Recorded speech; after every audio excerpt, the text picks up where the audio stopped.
Buenas noches, España. Buenas tardes, Américas. Bienvenidos una noche más a la sala virtual de la Asociación Cultural Eros de Cavite, donde hoy recibiremos a Jalil Mohamed. Antes de empezar, doy paso a Ángel Benzal Pintado, presidente de la Asociación Cultural Eros de Cavite. Ángel, por favor.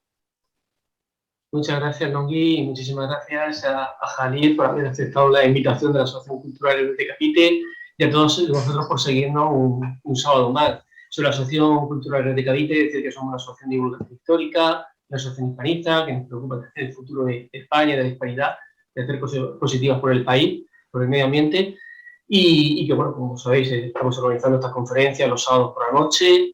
Llevamos ya año y medio con ella, más de año y medio, y lleva casi para 2 años.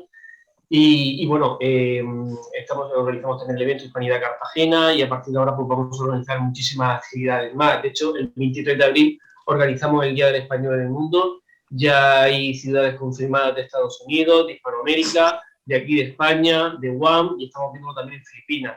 O sea, vamos a organizar un evento pues una trascendencia bastante importante para lo que es el hispanismo, y supongo que iremos sumando a lo largo de aquí al 23, pues iremos sumando alguna ciudad más. Estamos ahora mismo alrededor de las 20, 25 ciudades. Y bueno, empezar un poco por el Día del Español en la ONU, que nosotros lo llamamos el Día del Español en el Mundo, pues vamos a hacer una lectura de Viaje al Parnaso de Miguel de Cervantes en diferentes plazas o sitios cerrados de diferentes ciudades. Iremos sumando poco a poco algunas más, y para el año que viene seguro que llegaremos a muchas más, y la idea es que este evento pues sea que ponga en valor nuestro idioma, que es el segundo más hablado del mundo, pues que cada vez tenga más fuerza.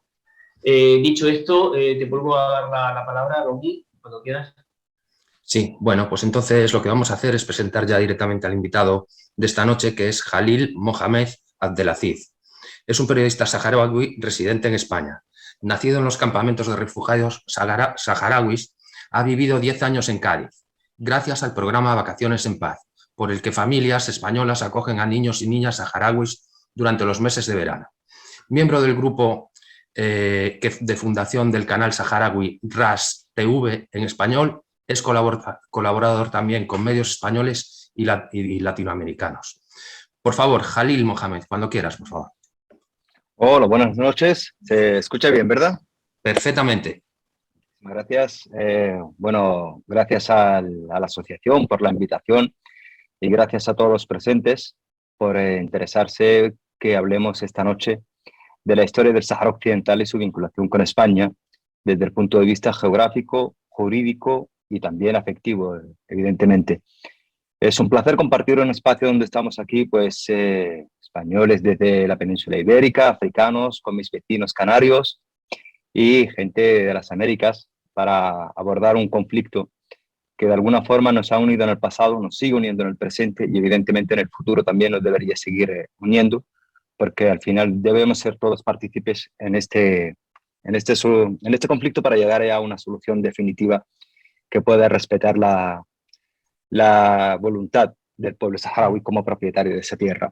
Creo que ahora mismo estaréis al tanto un poco de la situación a través de las noticias, a través del cambio de rumbo inesperado e inexplicable por parte del gobierno de Pedro Sánchez en relación al conflicto del Sáhara Occidental y el territorio del Sáhara Occidental, en el que se concluye que ha sido una nueva traición al pueblo saharaui y al propio pueblo español también, muy vinculado al Sáhara Occidental, pero también es una concesión ante unas políticas de chantajes que ha estado llevando a cabo el Reino de Marruecos contra España.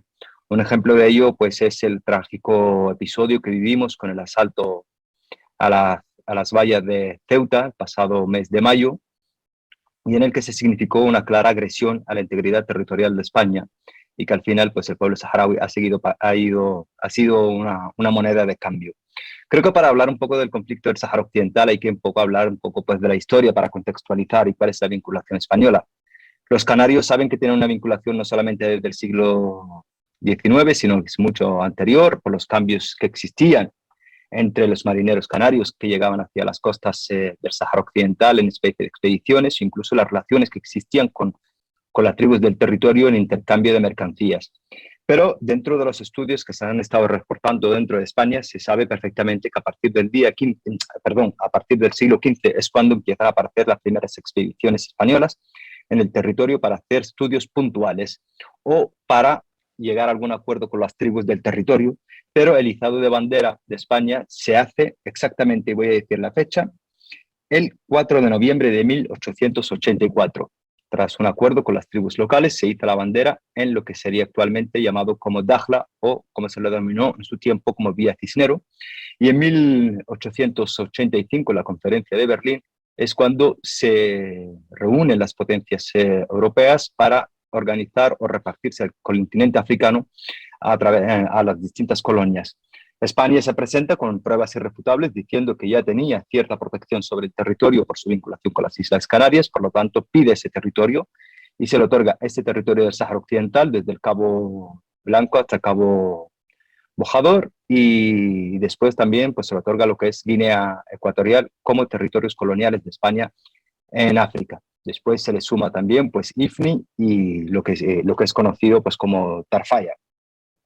Es hasta 1991 que España y Francia delimitan las fronteras del norte de África que iba a colonizar cada uno, y el Sáhara Occidental pasa en el territorio ya de forma definitiva con acuerdo francés perteneciente a España, y en 1912 se delimita como protectorado español pues Sidi Ifni y el Rif, y el Sáhara Occidental como colonia, pero no como protectorado. Y en ese mismo acuerdo, que es el acuerdo hispano-francés, se dice que esos territorios son protectorados, pero hay un elemento muy importante que España ahí dejó muy claro, que es en el artículo 6 de ese acuerdo, y en el que dice que el Sáhara Occidental es territorio colonial español, pero no pertenece a Marruecos. ¿Y por qué digo importante? Porque después iremos, a partir de los años 50, cuando iremos viendo cómo Marruecos empieza a reivindicar el territorio como diciendo que es históricamente suyo, que le perteneció históricamente, y después pues esa misma reivindicación sería anulada por el propio Tribunal Internacional de la Haya en 1975, con su dictamen que le solicitó a las Naciones Unidas. Había una relación bastante, no vamos a decir una relación o una presencia colonial española dentro del territorio muy firme, ni muy potente, ni muy amplia, porque desde el punto de vista colonial, el Sáhara Occidental representaba para España como un territorio para garantizar una cierta protección a las Islas Canarias. Y es a partir de que se descubren las minas de fosfato de Ofios-Bokra, que serían las minas de fosfato más grandes del mundo a cielo abierto, es cuando España empieza a interesarse por el territorio y empieza ya a desplegar una cierta infraestructura administrativa dentro del Sáhara Occidental, y empieza a haber un poco más contacto.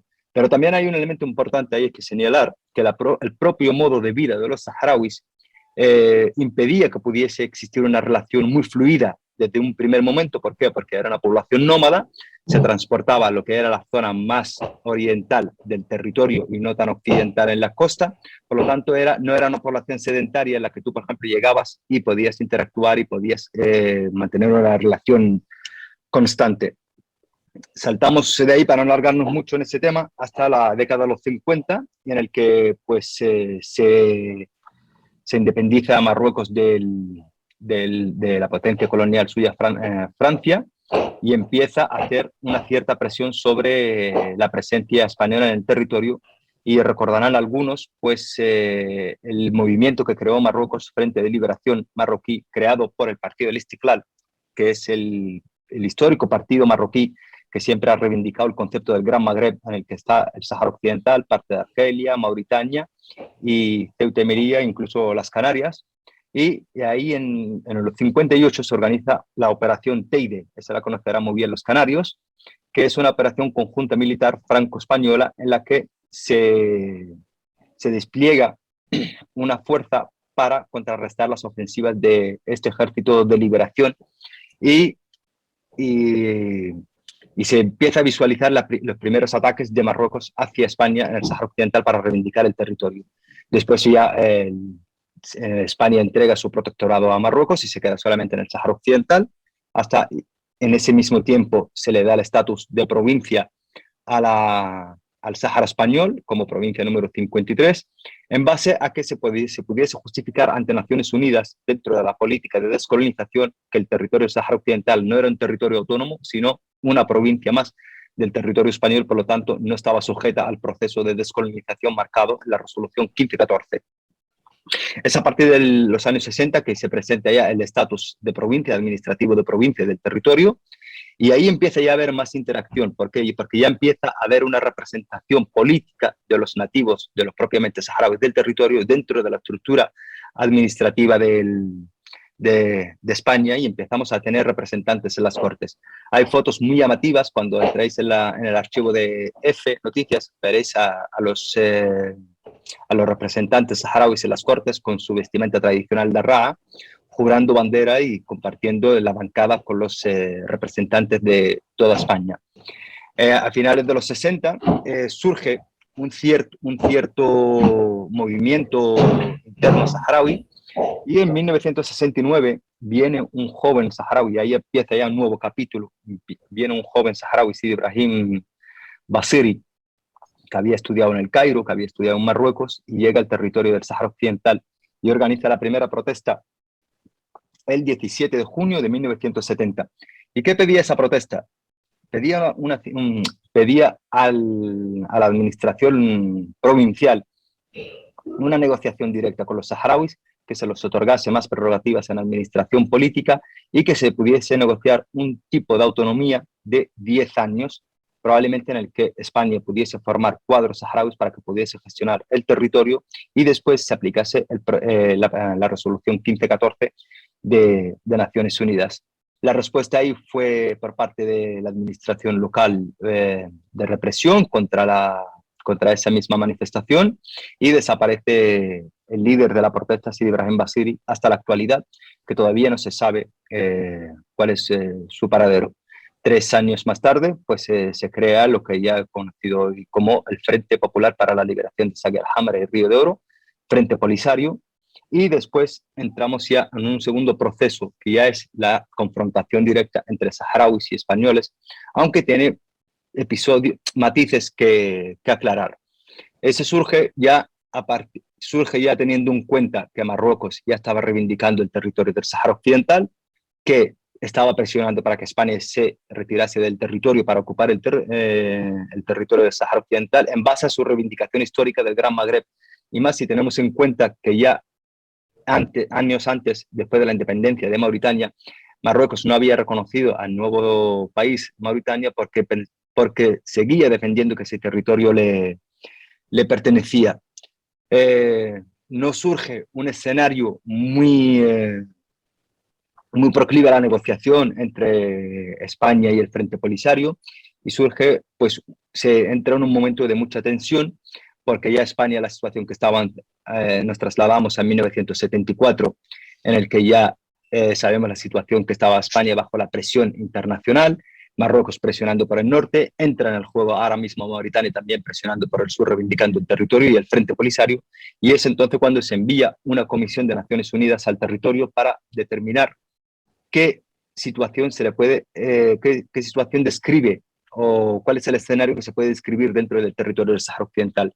En ese mismo año, pues España crea un partido que se llama Partido Nacionalista Saharaui, el PUNS, para contrarrestar el Frente Polisario, y que ese partido pudiese aglutinar a la población saharaui y dijese públicamente a esa comisión que los saharauis querían seguir perteneciendo a España. La sorpresa de esa comisión, que cuando aterriza en el aeropuerto de Layún, toda la gente que había movilizado el PUNS de repente pasa de bando y pasa a formar parte del Frente Polisario, y a partir de ahí entonces esa misma comisión dice que el único y legítimo representante del pueblo saharaui es el Frente Polisario, y envían un dictamen a Naciones Unidas, envían un informe a Naciones Unidas, y a partir de ahí Naciones Unidas solicita un dictamen al Tribunal Internacional de La Haya para determinar cuál es la situación del territorio históricamente. Y cuando digo esto, solamente querían saber si Marruecos tenía algún tipo de legalidad en su reivindicación, tanto Marruecos como Mauritania, o si era un territorio nuls. El territorio nuls es que es un territorio que nunca pertenecía a nadie, por lo tanto se debería determinar quién es la población que debía ejercer su derecho a la autodeterminación. El dictamen fue muy contundente en el que se decía textualmente: existe cierta relación entre algunas tribus saharauis con el sultanato de Marruecos, pero no de sometimiento, por lo tanto no de autoridad, y existen relaciones culturales, históricas entre tribus saharauis y Mauritania, pero tampoco representan ningún tipo de autoridad ni soberanía sobre el territorio. Por lo tanto, el territorio del Sáhara Occidental es un territorio no autónomo que debe ejercer su derecho a la autodeterminación para determinar su estatus final. Recordamos pues el 14 de noviembre, en la situación ya en noviembre, cómo estaba la situación en España, la situación de Franco, la transición al poder hacia el rey que iba a tomar el mando. En esa situación de debilidad, Marruecos presiona más en todo ese contexto y logra que bajo la mesa se firmen ciertos acuerdos que después desembocan en el acuerdo tripartito de Madrid, a través del cual pues España se desentiende del territorio, se retira y entrega el territorio a Marruecos y a Mauritania. Y ahí hay un matiz muy importante. Ese documento deja claramente que no se transfiere la soberanía, porque la soberanía es intransferible, pero sí se transfiere la administración temporal hasta que el pueblo saharaui ejerza su derecho a la autodeterminación. Aunque algunos dicen que es a partir del 14 de noviembre, lo cierto es que ya a partir de 1974, con la vuelta de las tropas marroquíes de la guerra del Golán, es que se empiezan a acantonar en la frontera sur de Marruecos para presionar a España. Pero exactamente se reportan la primera entrada del ejército marroquí dentro del Sáhara Occidental el 30 de octubre. Quiere decir, estamos hablando de dos semanas antes, es que mientras que por la parte occidental se iba a firmar el acuerdo tripartito de Madrid y estaba la Marcha Verde, donde Marruecos había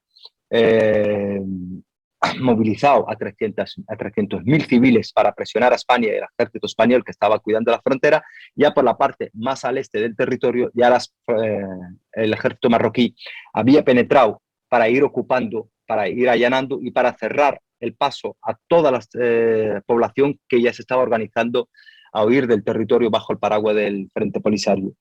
Se organiza la Marcha Verde, se firma el acuerdo tripartito de Madrid, se va España del territorio con la Operación Golondrina, y a partir de ahí empieza una guerra cruenta entre el Frente Polisario, que ya se había movilizado y había evacuado a población civil hacia la parte más suroccidental de Argelia, los actuales campamentos de refugiados de Tinduf, y empieza la guerra entre Mauritania y Marruecos.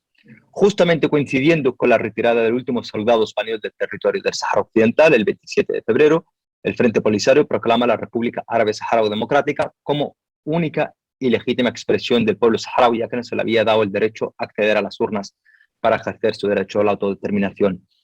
Se proclama el nuevo Estado en la región, empieza una batalla diplomática a nivel internacional para lograr reconocimiento por parte de Estados, se tienen buenos resultados a nivel africano y a nivel latinoamericano, y en el frente bélico sigue la guerra entre los dos Estados, más el frente más humanitario, los campamentos de refugiados, en levantar una nueva estructura hacia una población que había sido perseguida por el bombardeo de napalm en fósforo blanco por parte de Marruecos.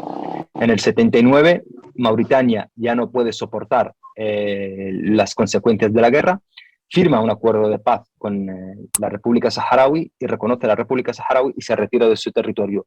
El Frente Polisario, al no tener efectivos suficientes porque había recorrido a la guerra de guerrilla, no tenía capacidad para controlar la salida, ese territorio que había abandonado Mauritania, y Marruecos lo que hace es seguir ocupando la parte del territorio y se queda una sola franja y empieza a construir un muro para limitar el movimiento del ejército saharaui.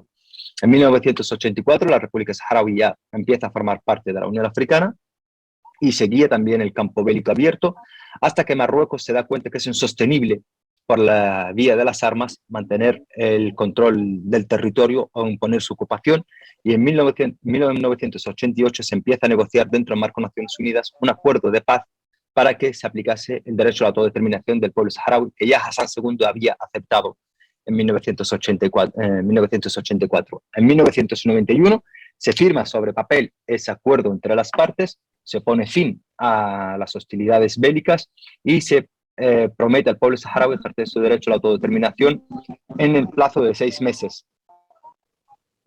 Bueno, pues al que le diga 6 meses, pues ahora mismo estamos en el 2022 y todavía no se ha cumplido este plazo porque el acuerdo que se firmó no tenía ningún artículo o ningún apéndice dentro en sí como aplicante que pudiese obligar a Marruecos a cumplir con sus compromisos a nivel internacional. Es verdad que también Marruecos se ha visto respaldado por ciertos aliados, sobre todo Francia, dentro del Consejo de Seguridad, que ha evitado que se pueda sancionar a Marruecos por no cumplir con sus compromisos y han ido pasando enviado tras enviado a Naciones Unidas en el territorio y todos han reconocido después de su retirada que la parte que obstruye este proceso de descolonización es Marruecos.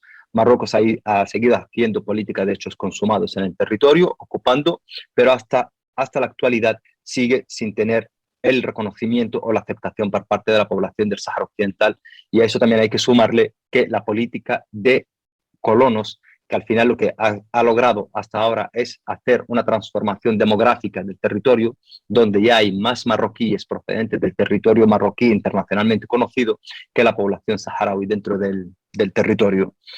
Hace 2 años, recordaréis que hubo una protesta dentro del sur del Sáhara Occidental, donde se cortó una brecha que había abierto Marruecos como un paso fronterizo, y Marruecos, pues en esa protesta pacífica, se metió con las tropas, que obligó al Frente Polisario a responder de forma militar y dar por roto el alto el fuego. ¿Y por qué se dio por roto el alto el fuego?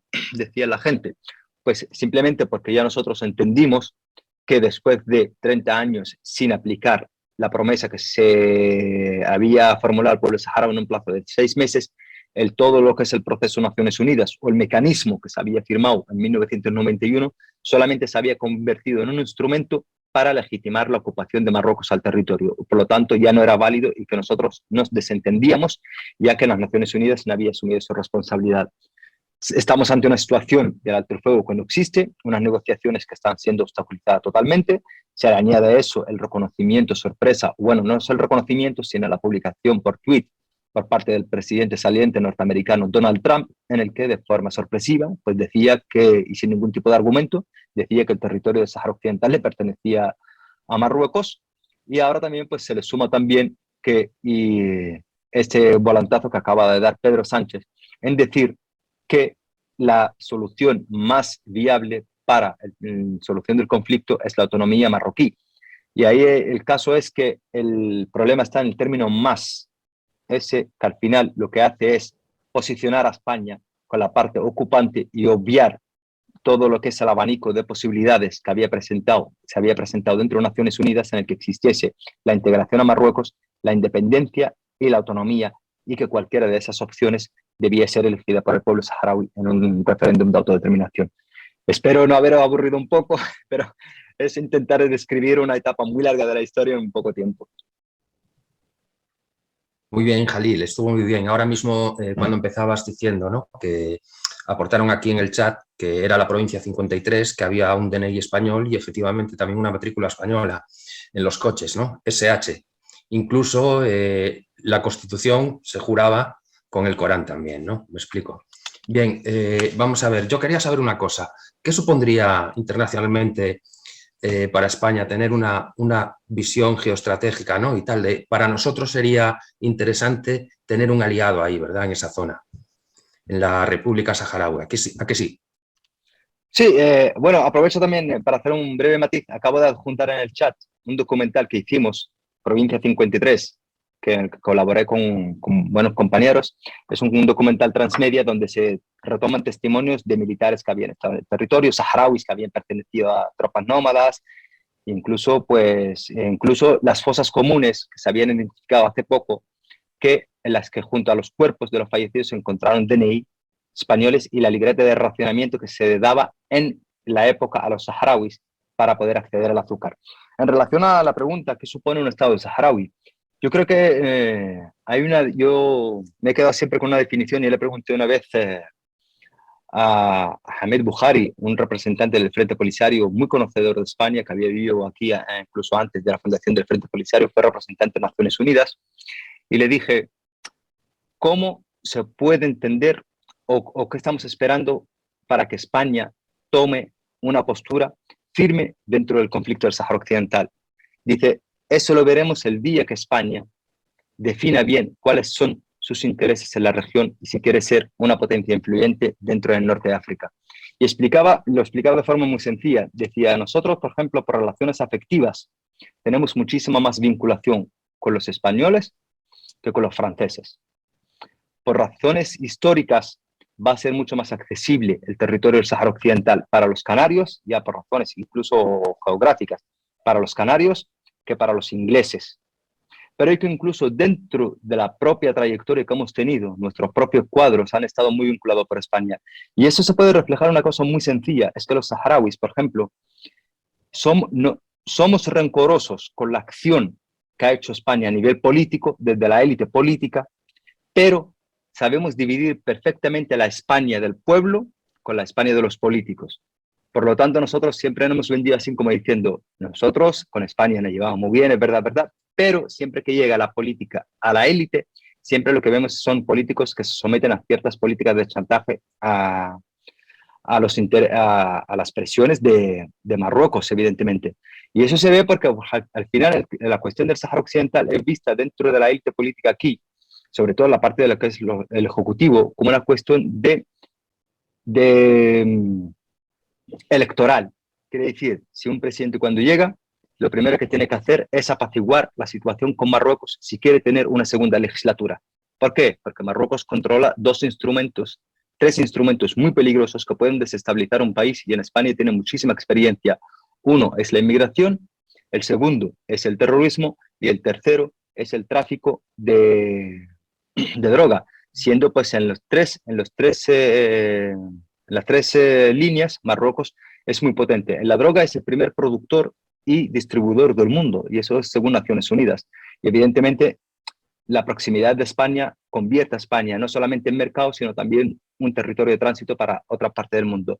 Marruecos ha sido la nacionalidad con más miembros integrantes de las células terroristas que han estado operando en Siria, las nacionales del Magreb. Quiere decir que todos esos nacionales al final regresan a Marruecos.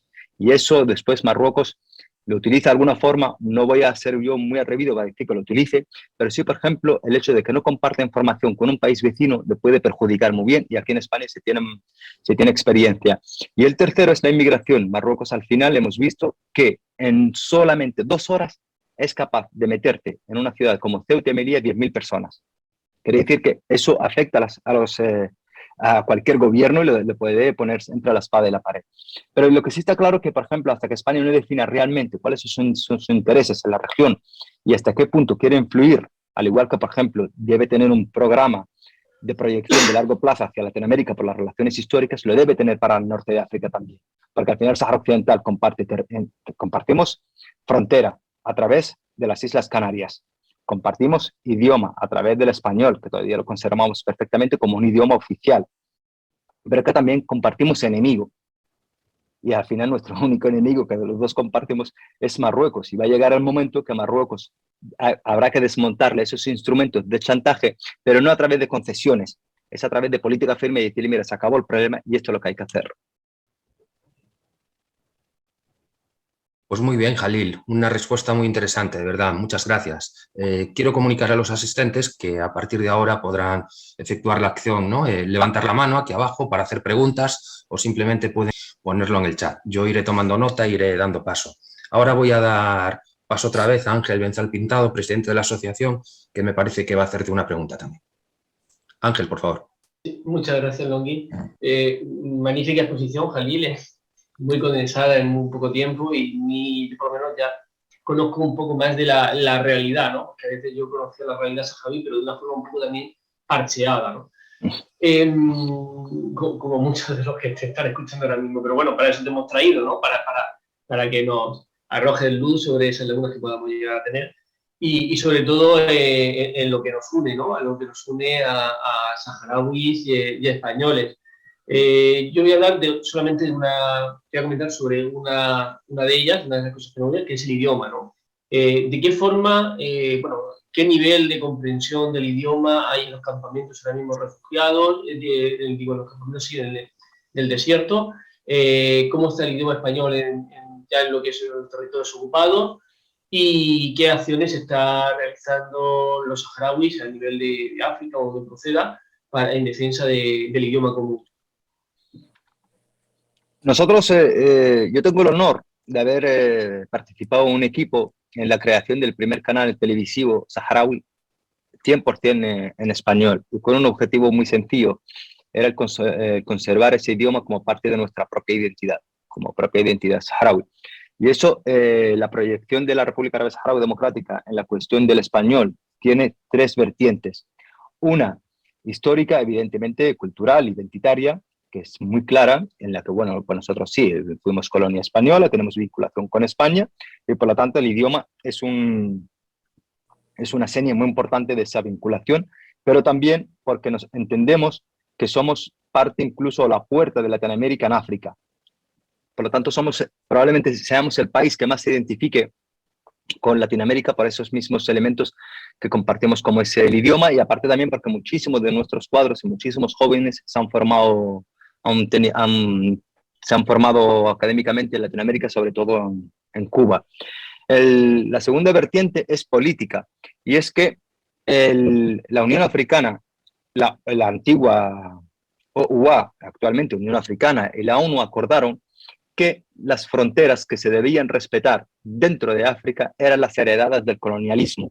¿Y cómo nos podemos nosotros diferenciar de las aspiraciones de Marruecos, las aspiraciones de Mauritania, o incluso que si un momento las hubo, no las hubo, pero bueno, si en un momento se le pasó la cabeza a Argelia, pues a través del idioma? Es decir, vamos a ver, ustedes fueron colonia francesa, por lo tanto ustedes hablan francés, y por el sur Mauritania habla francés, y por el este Argelia habla francés. En todo ese entorno francófono, solamente los saharauis son los que hablan el español. Por lo tanto, es un elemento de mucha carga política que nosotros lo utilizamos.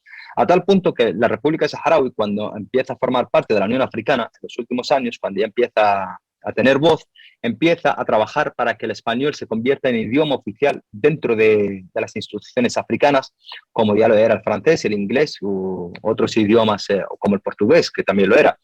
Y nosotros lo logramos imponer dentro del Parlamento africano. Yo, por mi profesión, tuve la oportunidad de ir a cubrir ciertos eventos en el Parlamento africano en Durban, Sudáfrica, y el español, tienes tus traductores oficiales dentro de sus cabinas, y todos los documentos oficiales se emiten en español, y la mayoría de los traductores son saharauis que se trasladan para traducir, y después se trabajó junto a Guinea Ecuatorial para que el español también fuese idioma oficial dentro de la institución de la Unión Africana.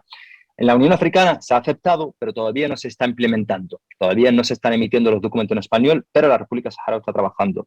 Otro elemento que nosotros, nuestra propia constitución, nuestro segundo idioma, es el español. Quiere decir que ya tiene incluso un blindaje constitucional. Y dentro de la estructura académica, a partir de tercer grado, se empieza a aprender el español. ¿Qué pasa? Es que, por ejemplo, nosotros, a partir de cuando se termina la secundaria, nuestros jóvenes se tienen que trasladar a estudiar a otros países. Si tiene la suerte de estudiar en países latinoamericanos, pues tiene posibilidad de fortalecer el español como idioma, y al final pues lo dominan más que incluso que ese idioma materno, como nos ha pasado, que es el árabe. Pero si, por ejemplo, tienen que ir a otros países como Argelia, ya empiezan a perder, porque automáticamente pasan a formar parte de otro sistema educativo donde el español es desplazado por el francés. Pero bueno, eso es un problema que se puede solucionar.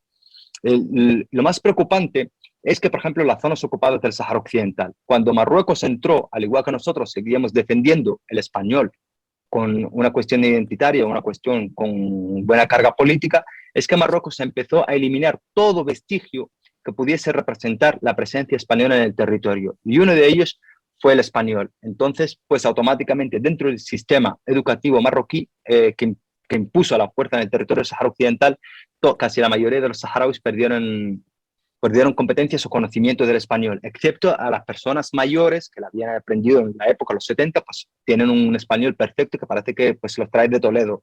O algunos jóvenes que ahora mismo están teniendo oportunidades para estudiar en las Islas Canarias. Hay otro elemento muy importante que es el programa Vacaciones en Paz, que algunos conocerán, que es a través del cual se acogen a niños saharauis en verano, y esos niños, cuando comparten con las familias, con la edad que tienen, son 9, 8 años, 11 años, tienen muchísimas habilidades y capacidad para aprender un idioma rápido. Entonces, pues en 2 meses, y si lo hacen, por ejemplo, en 3 veranos seguidos, al final, en 3 años, pueden tener un buen español. pero es verdad que hay que hacer muchísimo esfuerzo. Nosotros siempre le hemos criticado desde nuestra propia instituciones del Estado, de oficiales, la falta de colaboración por parte, por ejemplo, de instituciones que son las encargadas de guardar ese legado y ese patrimonio, como es el Instituto Cervantes. El Instituto Cervantes no está ayudando en la conservación del español dentro del Sáhara Occidental. Y ahí porque, bueno, hay una cierta cuestión política. Nosotros le decimos, tienes que montar una oficina dentro de los campamentos de refugiados y apoyar el sistema educativo saharaui para conservar el español. Pero es que después los marroquíes también les aprietan para decirle, bueno, si montas una oficina dentro del Ayun, en el Sáhara Occidental ocupado, tiene que ser una oficina dependiente de la oficina que ellos tienen en Rabat. ¿Y eso qué implicaría? Es que Marruecos incluso quiere utilizar el Instituto Cervantes, que depende de Rabat, como una especie de reconocimiento de facto a la soberanía de Marruecos sobre el Sáhara Occidental. Muchas gracias. Muy bien. Y bueno, otra pregunta sobre la situación, bueno, la situación en los campamentos de refugiados, saber cómo es la vida dentro de un campamento de refugiados, ya tanto tiempo, al final yo creo que muchos han nacido ahí, ya se acostumbran a eso, ¿no? Pero claro, eso tampoco es justo. Y por otro lado, ¿cómo es de los saharauis que viven en la zona de Marruecos, en la zona ocupada por Marruecos, cómo ha sido ese proceso de sustitución poblacional, por así decirlo? ¿Cómo ha sido, podríamos decir, invasión, de alguna manera? ¿Y cómo es la relación de los vecinos marroquíes con sus vecinos saharauis? Porque al fin y al cabo, si ese problema se da en el Sáhara, se puede dar, a lo mejor de otra manera, pero se puede volver a dar aquí en España, ¿no? Si ya lo que has hecho en un sitio, ya lo que has probado en un sitio, a lo mejor esa misma política, a lo mejor de estratégica a largo plazo, puedes establecerla en otros países, ¿no? ¿Cuál es la situación en los campamentos de refugiados? Y por otro lado, ¿cuál es la relación de vecindad entre saharauis y marroquíes y cómo se ha producido esa invasión marroquí? La situación en los campamentos de refugiados, yo creo que la descripción no puede tener otro objetivo que no sea el de tristeza y el de resignación por parte de los saharauis. Son unos campamentos que se montaron teniendo en cuenta que la situación iba a ser provisional, iba a ser de corto plazo, pero al final se han convertido en 47 años. Yo que se lo estoy hablando, pues he nacido en los campamentos de refugiados y no conozco el Sáhara Occidental ocupado, lamentablemente. Ahí tengo tíos con los que nunca he podido conocer. Bueno, y mi padre falleció, pues salió con 23 años del Sáhara Occidental y falleció sin poder volver. Eso es la parte más humana. La parte material, pues se ubica en un territorio ya de por sí geográficamente muy hostil. Estamos hablando de la parte de la Hamada, que es una de las partes más duras del desierto del Sáhara, donde no existe posibilidad de generar vida a largo plazo. Todo es muy a corto plazo, donde pues las temperaturas en verano pueden llegar a los 50 grados, en invierno pueden estar los cambios de temperatura pues pueden pasar de 30 a 3 grados por la noche. Pero yo creo que los saharauis son muy resilientes, han sido muy... Y aparte de la parte mental, de decir, vamos a ver, nos ha tocado vivir eso, pues es el destino y al final nuestra dignidad nos va a tener que costar algo. Es verdad que nosotros, pues dentro de las circunstancias de dificultades, hemos montado una estructura muy deficiente, evidentemente, con falta de recursos de todo tipo, pero que cumple con los requisitos mínimos. Ahora mismo nosotros en los campamentos de refugiados no podrás encontrar analfabetismo. Eso es un caso muy importante para desarrollar una sociedad para el futuro. No vas a encontrar gente pidiendo por la calle. Eso es muy importante para la parte de dignidad de un pueblo, pero tampoco vas a encontrar violencia. Y hemos roto un concepto en el que automáticamente se creaba una ecuación muy fácil. Era decir, pobreza genera miseria y nosotros no. Nosotros sí tenemos muchísima pobreza, pero no tenemos miseria. No tenemos miseria ni moral, que es lo más importante que puede tener un colectivo que vive en esas condiciones, ni material. La situación de las zonas ocupadas preocupa mucho más, porque al final nosotros, los que están en los campamentos de refugiados saharauis, no dejan de estar presentes por su propia voluntad. y cuando digo por propia voluntad, no que tampoco que si mañana quieren coger un avión y se van a ir, porque bueno, hay unos trámites burocráticos que no les permiten, por ejemplo, pues entrar a Estados Unidos, pues entrar a España o ir a donde quiera. Pero, por ejemplo, si el momento que él, de su propia voluntad, quiere abandonar el territorio porque no cree en el proyecto o que se ha cansado del proyecto o porque quiere buscarse una vida más digna dentro de lo que, refiriéndonos al concepto material, lo puede hacer perfectamente.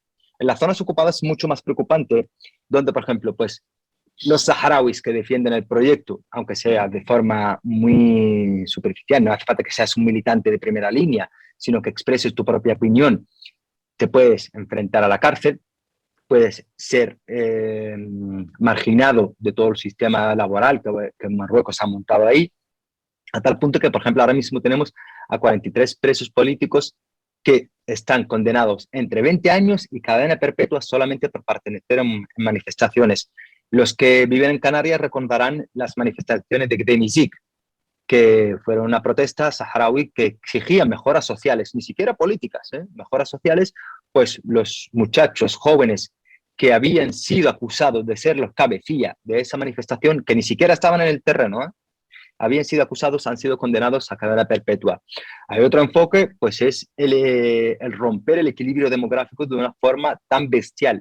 Si antes del acuerdo del alto el fuego, la mayoría de presencia en el territorio del Sáhara Occidental habían sido la gente que había venido de la Marcha Verde, se habían asentado, o familias de militares, a partir del 91 Marruecos empieza a crear una política de éxodo de colonos como una segunda Marcha Verde, pero a cuentagotas. ¿Por qué? Porque tienen mejoras fiscales, tienen mejores posibilidades de empleo, son más controlables, les entregan tierras para romper ese equilibrio. Aún así, rompiendo el equilibrio, fíjense ustedes, y eso es muy interesante, volviendo un poco antes a la descripción inicial en la que se le prometió al pueblo saharaui ejercer su derecho a la autodeterminación en 6 meses, en el 99 se llegó a un acuerdo que el Frente Polisario incluso lo aceptó y decía que votan incluso los marroquíes que habían entrado en la Marcha Verde. Y Marruecos había puesto esa condición y el Frente Polisario dijo, bueno, entonces que voten. Cuando Marruecos hizo sus estudios, sus cálculos, se dio cuenta que los propios marroquíes que se habían sentado en el territorio iban a votar en contra de las políticas marroquíes y iban a votar por la independencia, entonces abortó todo el plan hasta el momento. La relación a nivel social, no hay una confrontación entre saharauis y marroquíes, no existe ese rencor.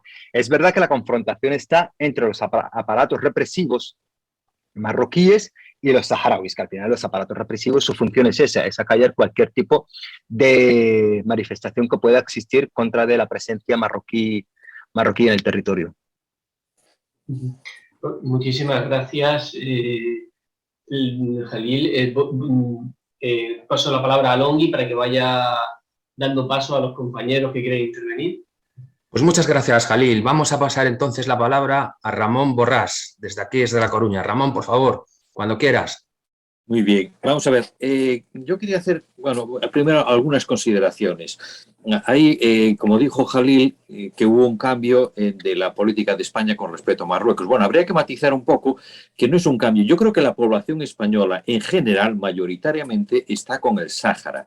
Aquí lo que hubo es un cambio de el presidente del gobierno, pero que iba a decir que se representa a sí mismo, no, tampoco es exactamente así, pero la Cámara del Congreso, nadie, excepto el PSOE, nadie apoyó el volantazo de Sánchez, nadie. E incluso dentro, ya ni siquiera el propio gobierno, porque hay el gobierno, la parte de Podemos, que también está en contra de ese volantazo de Sánchez. Entonces, quiero decir que la Cámara, el Congreso español, está con el Sáhara. Quien no está con el Sáhara, bueno, es el presidente de gobierno y a quien representa, bueno, que representa de alguna forma, sí, pero bueno, de todos modos, ya hubo dirigentes políticos que dijeron que no se hacen, o sea, que el volantazo que pegó Sánchez, que no se lo da como propio, es decir, que si hay un cambio de gobierno, oye, lo que haya dicho Sánchez, lo dijo Sánchez a título de lo que haya dicho, o sea, que realmente el pueblo español está con el Sáhara. que eso mayoritariamente está con el Sáhara. Bueno, eso es, digamos, que es un activo que afortunadamente es así, podía no serlo, pero bueno, afortunadamente el espectro político está todo con el Sáhara. Bueno, también hay mucho desconocimiento. En España, fíjense, más que nada, pues puede ser, digamos, pues no se sabe muy bien por qué, ¿no? Pero vamos, están con el Sáhara. Pero ahora, lo que quería hacer es una pregunta. Vamos a ver. Si bien el pueblo español está con el Sáhara, y creo que eso es mayoritariamente así, ya no es lo mismo con el Frente Polisario. Entonces, ahí yo tenía idea, lo que pasa es que ahora, al oírte a ti, ya entré, me entran dudas. Entonces, la idea es, vamos a ver, ¿el Frente Polisario representa oficialmente al pueblo saharaui o no? O digamos, es un elemento, pero que no es representativo. Es decir, que esa es la pregunta que te quería hacer. Sí, bueno, el matiz que dices es que la población española con el Sahara, eso es indudable. Y eso ha quedado muy bien reflejado, como usted dice, que al final Pedro Sánchez se va, digamos, jurídicamente desnudo a Rabat, con una declaración que podría considerarse personal como podría tener otro, pero sin ningún tipo de aval. Y creo que también se ha podido reflejar perfectamente en la visita, que al final Pedro Sánchez lo que ha hecho por la mañana rapidito, arrancar el avión e irse, pues los marroquíes habrán dicho, mira, has venido sin nada. En relación al Frente Polisario, lo que es la representatividad del Frente Polisario a nivel jurídico es innegable y es indiscutible ahora mismo. ¿Por qué? Porque ya como había dicho, a través de la visita de la Comisión de Naciones Unidas en 1975 y que después se emite el dictamen del Tribunal Internacional de la Haya, dice, y textualmente, eso no lo digo yo, ahí están los documentos y si después te puedo incluso adjuntar en el chat algún tipo de resolución, que el único y legítimo representante del pueblo saharaui es el Frente Polisario. Por lo tanto, es la voz cantante para hablar en nombre del territorio. Y creo que incluso a partir de ahí se reconoce dentro de Naciones Unidas, el Frente Polisario tiene representación dentro de Naciones Unidas para hablar en nombre del pueblo saharaui, pero es que después incluso dentro del proceso de Naciones Unidas que firma Marruecos y el Frente Polisario, el que se siente en la tabla de negociaciones es el Frente Polisario con Marruecos, hablar en nombre del pueblo saharaui. Después, dentro de la propia batalla legal que se inició en el Tribunal de Justicia Internacional, Tribunal de Justicia de la Unión Europea, que habréis escuchado el pasado 29 de septiembre, las sentencias contra la explotación ilegal de los recursos naturales del Sáhara Occidental por parte de Marruecos o incluirlas dentro de los acuerdos con Marruecos, el que lleva esa denuncia es el Frente Polisario y ahí también dentro de la propia sentencia se refleja que es el Frente Polisario. Ahora, el debate más allá de lo que es la duda de la legitimidad del Frente Polisario, eso está fuera de duda, creo que jurídicamente. Ahora el debate sería, bueno, como están diciendo pues últimamente los marroquíes, vale, es que el Frente Polisario no representa a todos los saharauis, vale, claro que no representa el 100%, pero lo que sí es indiscutible, que por ejemplo el Frente Polisario no podrá representar a lo mejor el 100% de los saharauis, pero lo que es indiscutible es que el 100% que integran el Frente Polisario son saharauis. Y eso es un matiz importante. La otra cuestión, ¿cuál es? Si Marruecos dice que el Frente Polisario no representa el 100% de los saharauis, quiere decir que ellos cuentan con parte de los saharauis. Y la única forma de cerrar ese dilema es entonces vayamos al referéndum de autodeterminación que se había programado por Naciones Unidas y que el propio Marruecos había aceptado que se debería aplicar para cerrar el conflicto. Por lo tanto, desde el punto de vista legal, es indiscutible y existen todos los documentos y resoluciones de Naciones Unidas y a tal punto que cuando la ONU pide, por ejemplo, el enviado a Naciones Unidas, cuando sale de Nueva York para hacer una gira por la región, se reúne, por ejemplo, cuando llega a España, se reúne con el ministro de Exteriores, cuando llega a Argelia, con el ministro de Exteriores de Argelia, cuando llega a Marruecos, con el monarca marroquí, con el ministro de Exteriores, con el jefe de gobierno, y a Mauritania, y cuando tiene que reunirse con la parte saharaui, se reúne con el Frente Polisario. Por lo tanto, por esa parte, ese asunto ya está cerrado y zanjado. Bien. Entendido. Muchas gracias. No, gracias a ti. Muchas gracias, Jalil. Bueno, ahora vamos a dar la palabra a Julián Gómez. Julián Gómez, por favor, ¿está por ahí? Nada, pues entonces formulo yo la pregunta en su nombre. Es que la he puesto aquí. Es que lo ha puesto en el chat. Él dice que le gustaría saber cuántos españoles vivían aproximadamente en la provincia del Sáhara antes de 1975.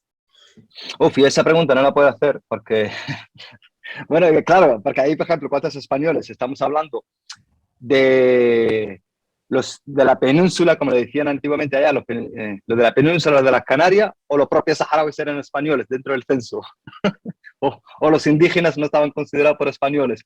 Pero bueno, yo creo que ese número yo, por ejemplo, no me atrevería a responderlo. Pero es verdad que ya, por ejemplo, en el 75 era mucho más diversa la presencia española en el territorio. ¿Por qué? Porque ya había comerciantes. No era, por ejemplo, como los años 50, que eran más que nada militares o gente de expedición.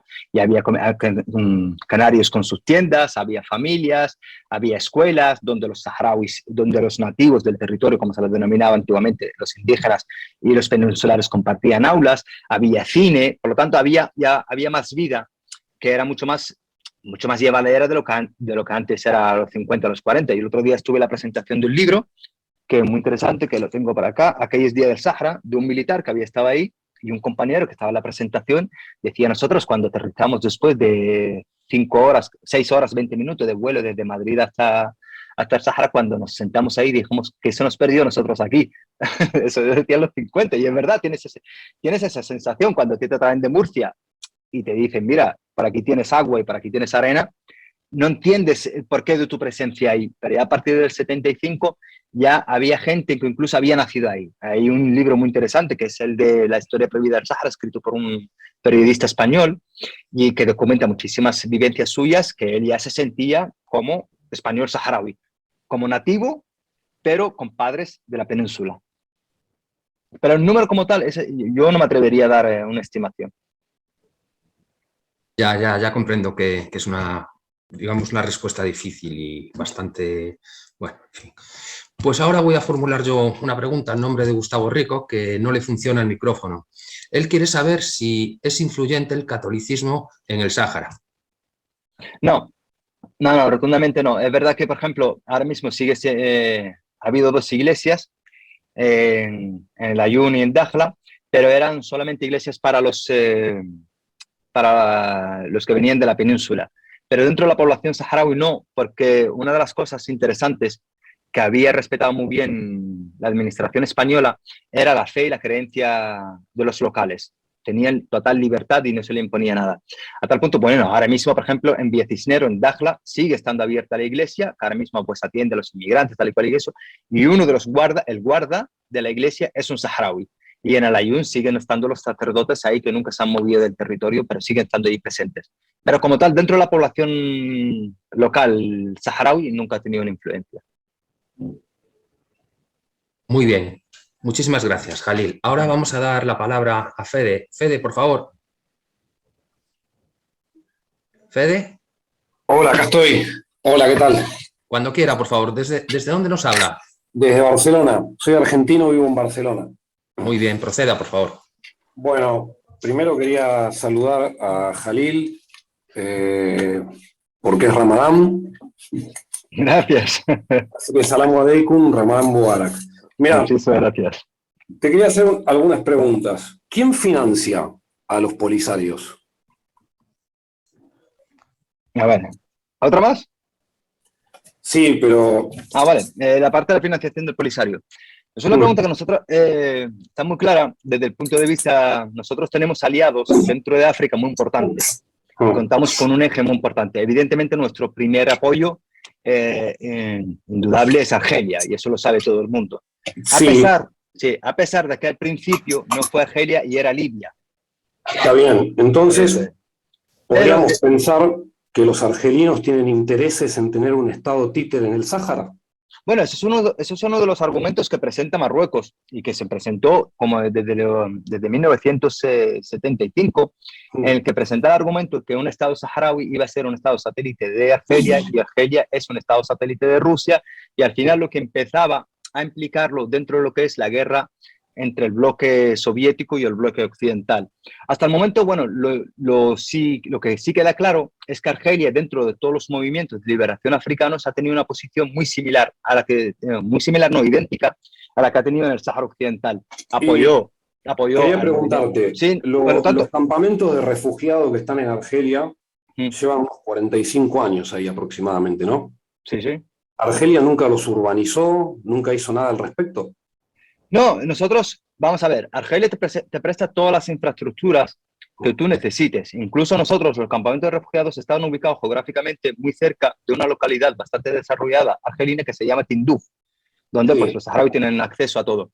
Pero el problema es que nosotros, por ejemplo, Argelia ha sido de tal apoyo que los campamentos de refugiados nos lo cede a nosotros totalmente nuestra administración. Ahora, por ejemplo, se le ha solicitado hacer un tendido eléctrico después de tantos años, pues Argelia no tiene ningún problema. Tanto en costes. Sí. Jalil, vos dijiste que el modo de vida de los saharauis era tribal y nómada, ¿no? Antiguamente. Antiguamente. Eso Entonces es. nunca fueron una nación ni un estado. Bueno, es el territorio de Nulus. Bueno, Dentro. pero a ver, entonces la nación saharaui nace después de los españoles. No. Es artificial. No que sea artificial. Es que, por ejemplo, en base a la concepción de nación que existe aquí, probablemente no existía el modelo, pero, por ejemplo, sí que existía un concepto de nación adoptado a la estructura que había antiguamente. Y no que era, por ejemplo, no.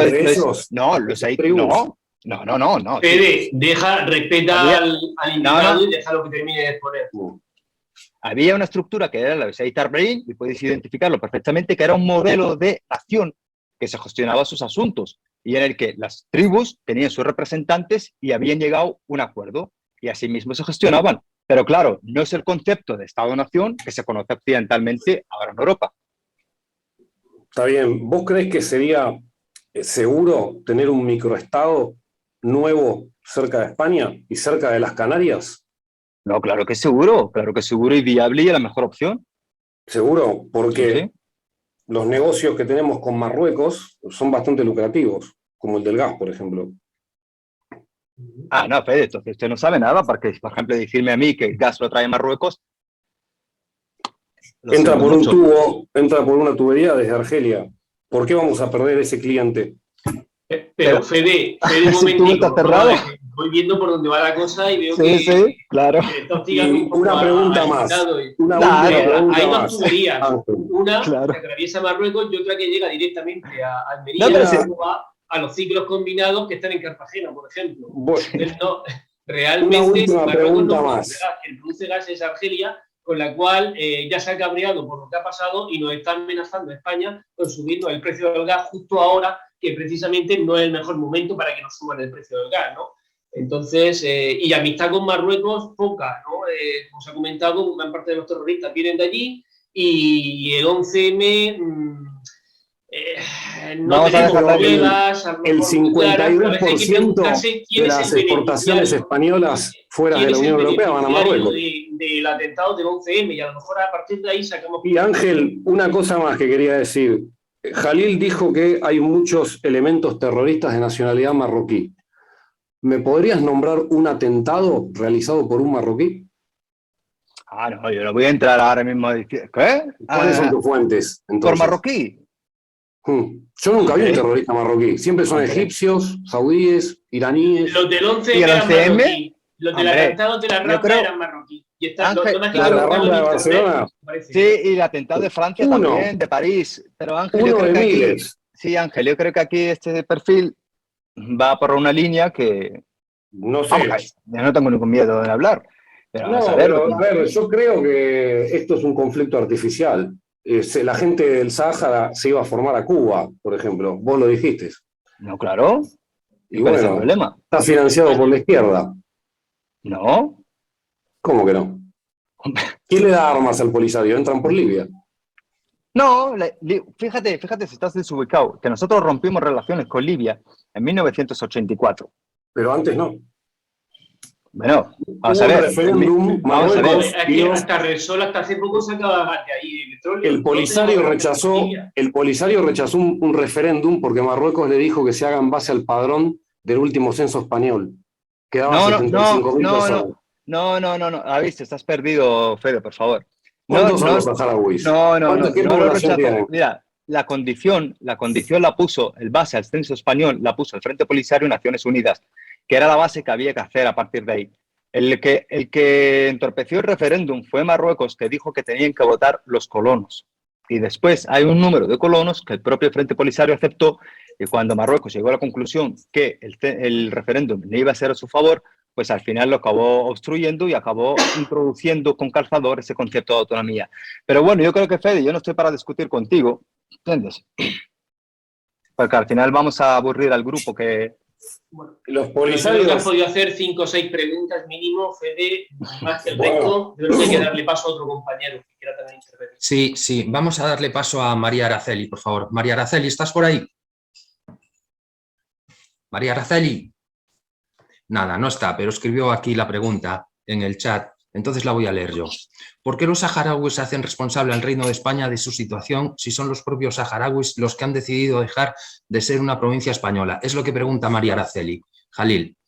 No, claro, vamos a ver. Una cosa es tener relación con España y otra cosa es decir que nosotros no querramos ser independientes. Los saharauis querían ser independientes, pero desde el punto de vista legal, ¿entiendes? España sigue siendo responsable. Y España, porque al final lo que hizo España, como decía antes, en el Acuerdo Tripartito de Madrid, lo que hace es ceder la administración, pero no ceder la soberanía. Y en la carta enviada a Naciones Unidas al 26 de febrero de 1976, hay un caso que ha sido utilizada recientemente para el ministro de Asuntos Exteriores de Naciones Unidas de España, diciendo que España no tiene responsabilidades. Y esa carta dice, España se desliga de sus responsabilidades, pero sigue estando a la espera de que el referéndum de autodeterminación se celebre. Desde el campo legal, España no se puede desligar de una forma unilateral de sus responsabilidades. Y no es que lo digamos los saharauis, es que, por ejemplo, lo dice el propio Tribunal de la Haya, que la carta del 26 de febrero no tiene validez, lo dice el propio dictamen consultivo del secretario general adjunto de Naciones Unidas para Asuntos Jurídicos, Hans Corell, cuando emite, diciendo que el Acuerdo Tripartito de Madrid no tiene validez a tal punto que nunca se publicó en el BOE de España como documento oficial y que España sigue siendo potencia administradora del territorio de jure. Pero incluso en el 2014, en el auto del Tribunal Superior, presidido por el actual ministro del Interior, Grande de Marlaska, se dice España sigue siendo potencia administradora del territorio del Sáhara Occidental, aunque sea de jure. Ahora mismo hay un caso muy interesante, es que, por ejemplo, las aguas territoriales del Sáhara Occidental no las administra Marruecos, las gestiona España, sigue teniendo la potestad a nivel internacional. Y el espacio aéreo, el que lo gestiona a nivel internacional, es el FIR, que es el espacio aéreo, el FIR de Canarias, que es español. Por lo tanto, existe una responsabilidad. Es verdad, no que nosotros digamos, no, es que queremos ser españoles. Eso tampoco es así, para no caer en errores. Nosotros queremos ser saharauis con su propio Estado, pero que España asuma una cierta responsabilidad dentro del proceso de descolonización. Correcto, Jalil. Muchas gracias por la respuesta. Ahora vamos a dar paso aquí a Carlos Lanzarote, por favor. Carlos. Hola, Carlos. Puedes formular la pregunta cuando quieras. Me imagino que desde Lanzarote, ¿verdad? Sí, ¿qué tal? ¿Me oís? Sí, un poco bajo, pero sí te oímos. ¿Qué tal? Buenas noches a todos. Buenas noches. La verdad es que el tema de hoy, pues como todos, muy interesante, así que en primer lugar felicitar a la asociación por haber tenido tan buena idea y por supuesto pues felicitar a don Jalil pues, por estar esta noche aquí y exponiendo un poco parte de su versión del problema del Sáhara. Yo la verdad es que vivir en Canarias pues te hace como tenerlo más próximo geográficamente, pero no solo geográficamente, sino porque mucha población saharaui en el año 75 vinieron a Canarias, era la zona más cercana, ¿no? A Lanzarote y Fuerteventura no tanto, porque son islas inhóspitas también, y terribles en los años 70, como casi como Tinduf, no tanto, ¿no? Pero en aquella época, en los 70, el único futuro prácticamente que tenía la juventud en Lanzarote y Fuerteventura, el turismo no existía, y era pues nada, algo de pesca, algo de ganadería de subsistencia, y el otro futuro era emigrar a otra isla canaria o a la península. No eran sitios con la economía tan bollante que hay ahora. Y yo, una época que viví en Gran Canaria, pues tuve la oportunidad de conocer a unos saharauis y es donde me acercó el problema, ¿no? La verdad es que la sensación que me da a mí es que han pasado ya tantos años que ya los hijos, los descendientes, nietos de aquellos saharauis, pues ya prácticamente se han ido difuminando. El problema que era de los abuelos o de los padres, pues ya no son sus problemas. La juventud nueva pues se ha criado ya en otra sociedad y ya para ello pues forma parte ya como del pasado, como de la historia, como que no les afecta, ¿no? Y también tuve la oportunidad de conocer y escuchar de boca de algunos de los que tuvieron que salir huyendo con lo puesto prácticamente en el año 75 y acabaron muchos, la mayor parte, muchos ahí en Gran Canaria, y eran historias terribles, dramáticas las que me contaban, ¿no? Pero simplemente pues eso, el aportar esta pequeña reflexión de mi experiencia, de lo que estoy viendo, pues es que aquí, que es donde se tendría un poco que sentir más el tema del Sáhara, por proximidad y porque donde acabaron más, me da la sensación que ya poco a poco se va difuminando y la historia pues se lo está comiendo pues como tantos y tantas cosas que ahí se van quedando y ya está. Nada más, no quiero entretener más y tampoco es ninguna pregunta en sí, sino una simplemente reflexión, aportación, y termino pues reiterando, dando las gracias pues tanto a la organización como a la conferenciante. Nada más, gracias. Pues muchísimas gracias, Pedro. Yo, si me permites, un comentario, Pedro, a Carlos, ¿no? A Carlos. Sí, es verdad, el factor del tiempo eso es el enemigo. Es el enemigo de algunas luchas y sobre todo cuando las primeras generaciones van desapareciendo. Y como dices, cada generación tiene sus problemas. Y probablemente la generación que haya nacido fuera del conflicto, fuera del territorio, pues evidentemente tiene sus problemas y más si se desvincula incluso geográficamente. Hay un caso muy interesante relacionado con esa situación y es que desde algunos despachos de toma de poder se ha llegado a la conclusión, como jurídicamente está tan claro y es muy difícil imponer una solución contra los intereses de Marruecos, probablemente la solución sea el propio tiempo y sea el tiempo el que vaya difuminando y vaya diluyendo eso. A tal punto que, por ejemplo, en Francia, un ministro de Exteriores llegó a desvelar en un petit comité que el Sáhara Occidental es el típico problema que su solución es la no solución. Así, sarcásticamente. Yo eso lo hablo, es para tirarse de los pelos, pero es parte de la realidad que te toca vivir, ¿entiendes?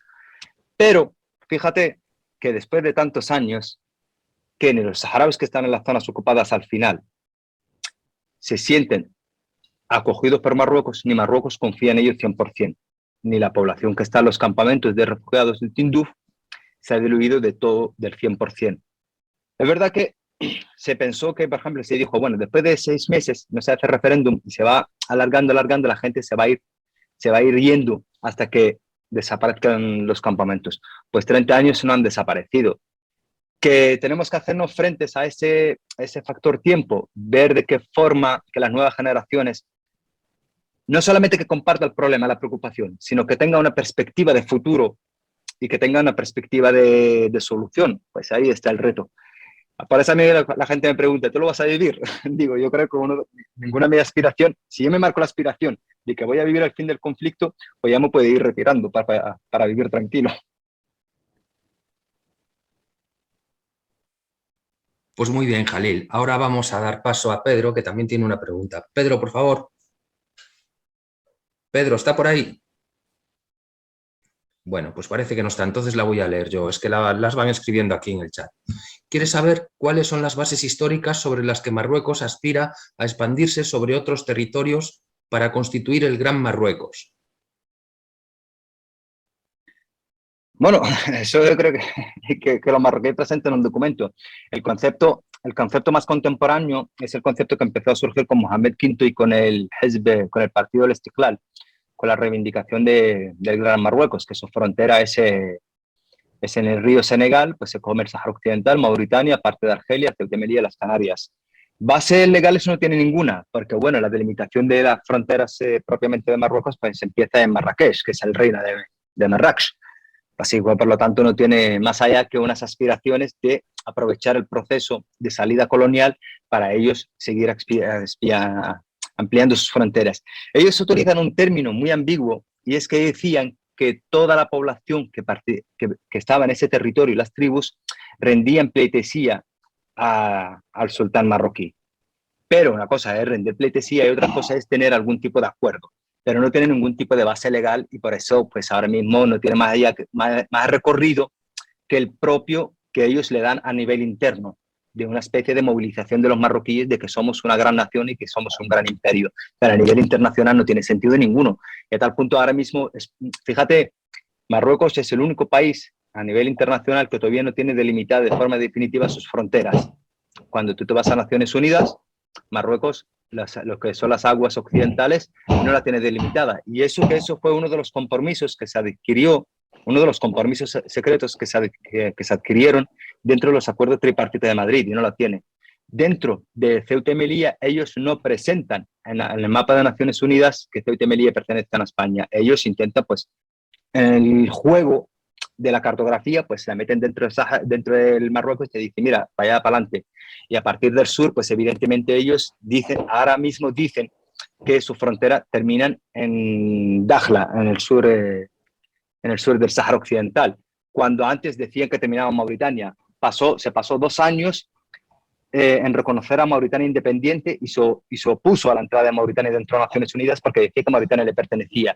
Después se conformó y empezó a decir que su frontera terminaba en la mitad del Sáhara Occidental cuando se firmó el acuerdo de tripartito de Madrid. Por lo tanto, tienen ese tipo de contradicciones, pero más allá de un discurso local, de alimentar ese chauvinismo de que somos una gran nación y un gran imperio, no tiene ningún recorrido.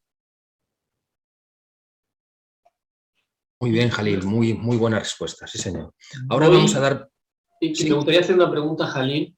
A ver, a nosotros nos llama la atención aquí en España, por lo menos la gente que yo hablo, de cómo se gastan esas cantidades en armamento y luego, sin embargo, dejan que la población se juegue la vida en cayucos para que llegue o en barcas para que lleguen a la península, porque algunas veces se hunden y la gente se muere, ¿no?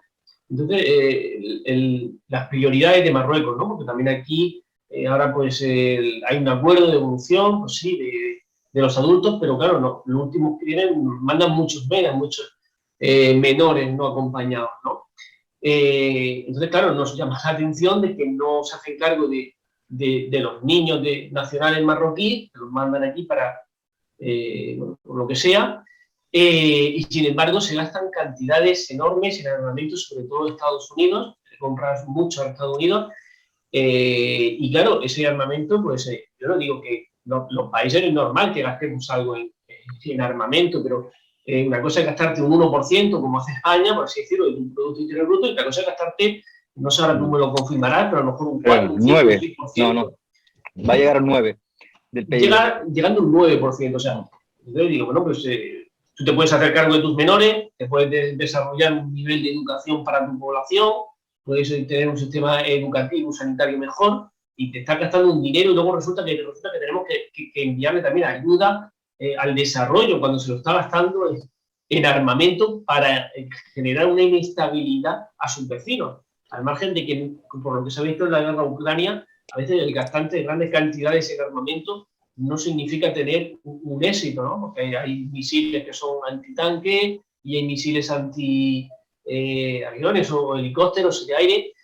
Entonces, está invirtiendo ahí el muro que han hecho. O sea, aquí si hacemos un muro en Ceuta y Melilla se nos llamaría racista, fascista o alguna cosa de esas.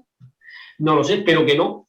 Pero ellos tienen un muro y no para que los vecinos sean mejores, sino para atacar, para atacar a la población civil saharaui, o no sé, está el muro también de Palestina y Israel y el mundo árabe. Me parece que yo no sé qué posición tiene con respecto a vosotros, si os da de lado o no, porque al fin y al cabo se oye mucho el mundo árabe criticar lo que pasa en el muro de Palestina e Israel, pero no dice nada del muro que Marruecos construye contra los saharauis y Argelia.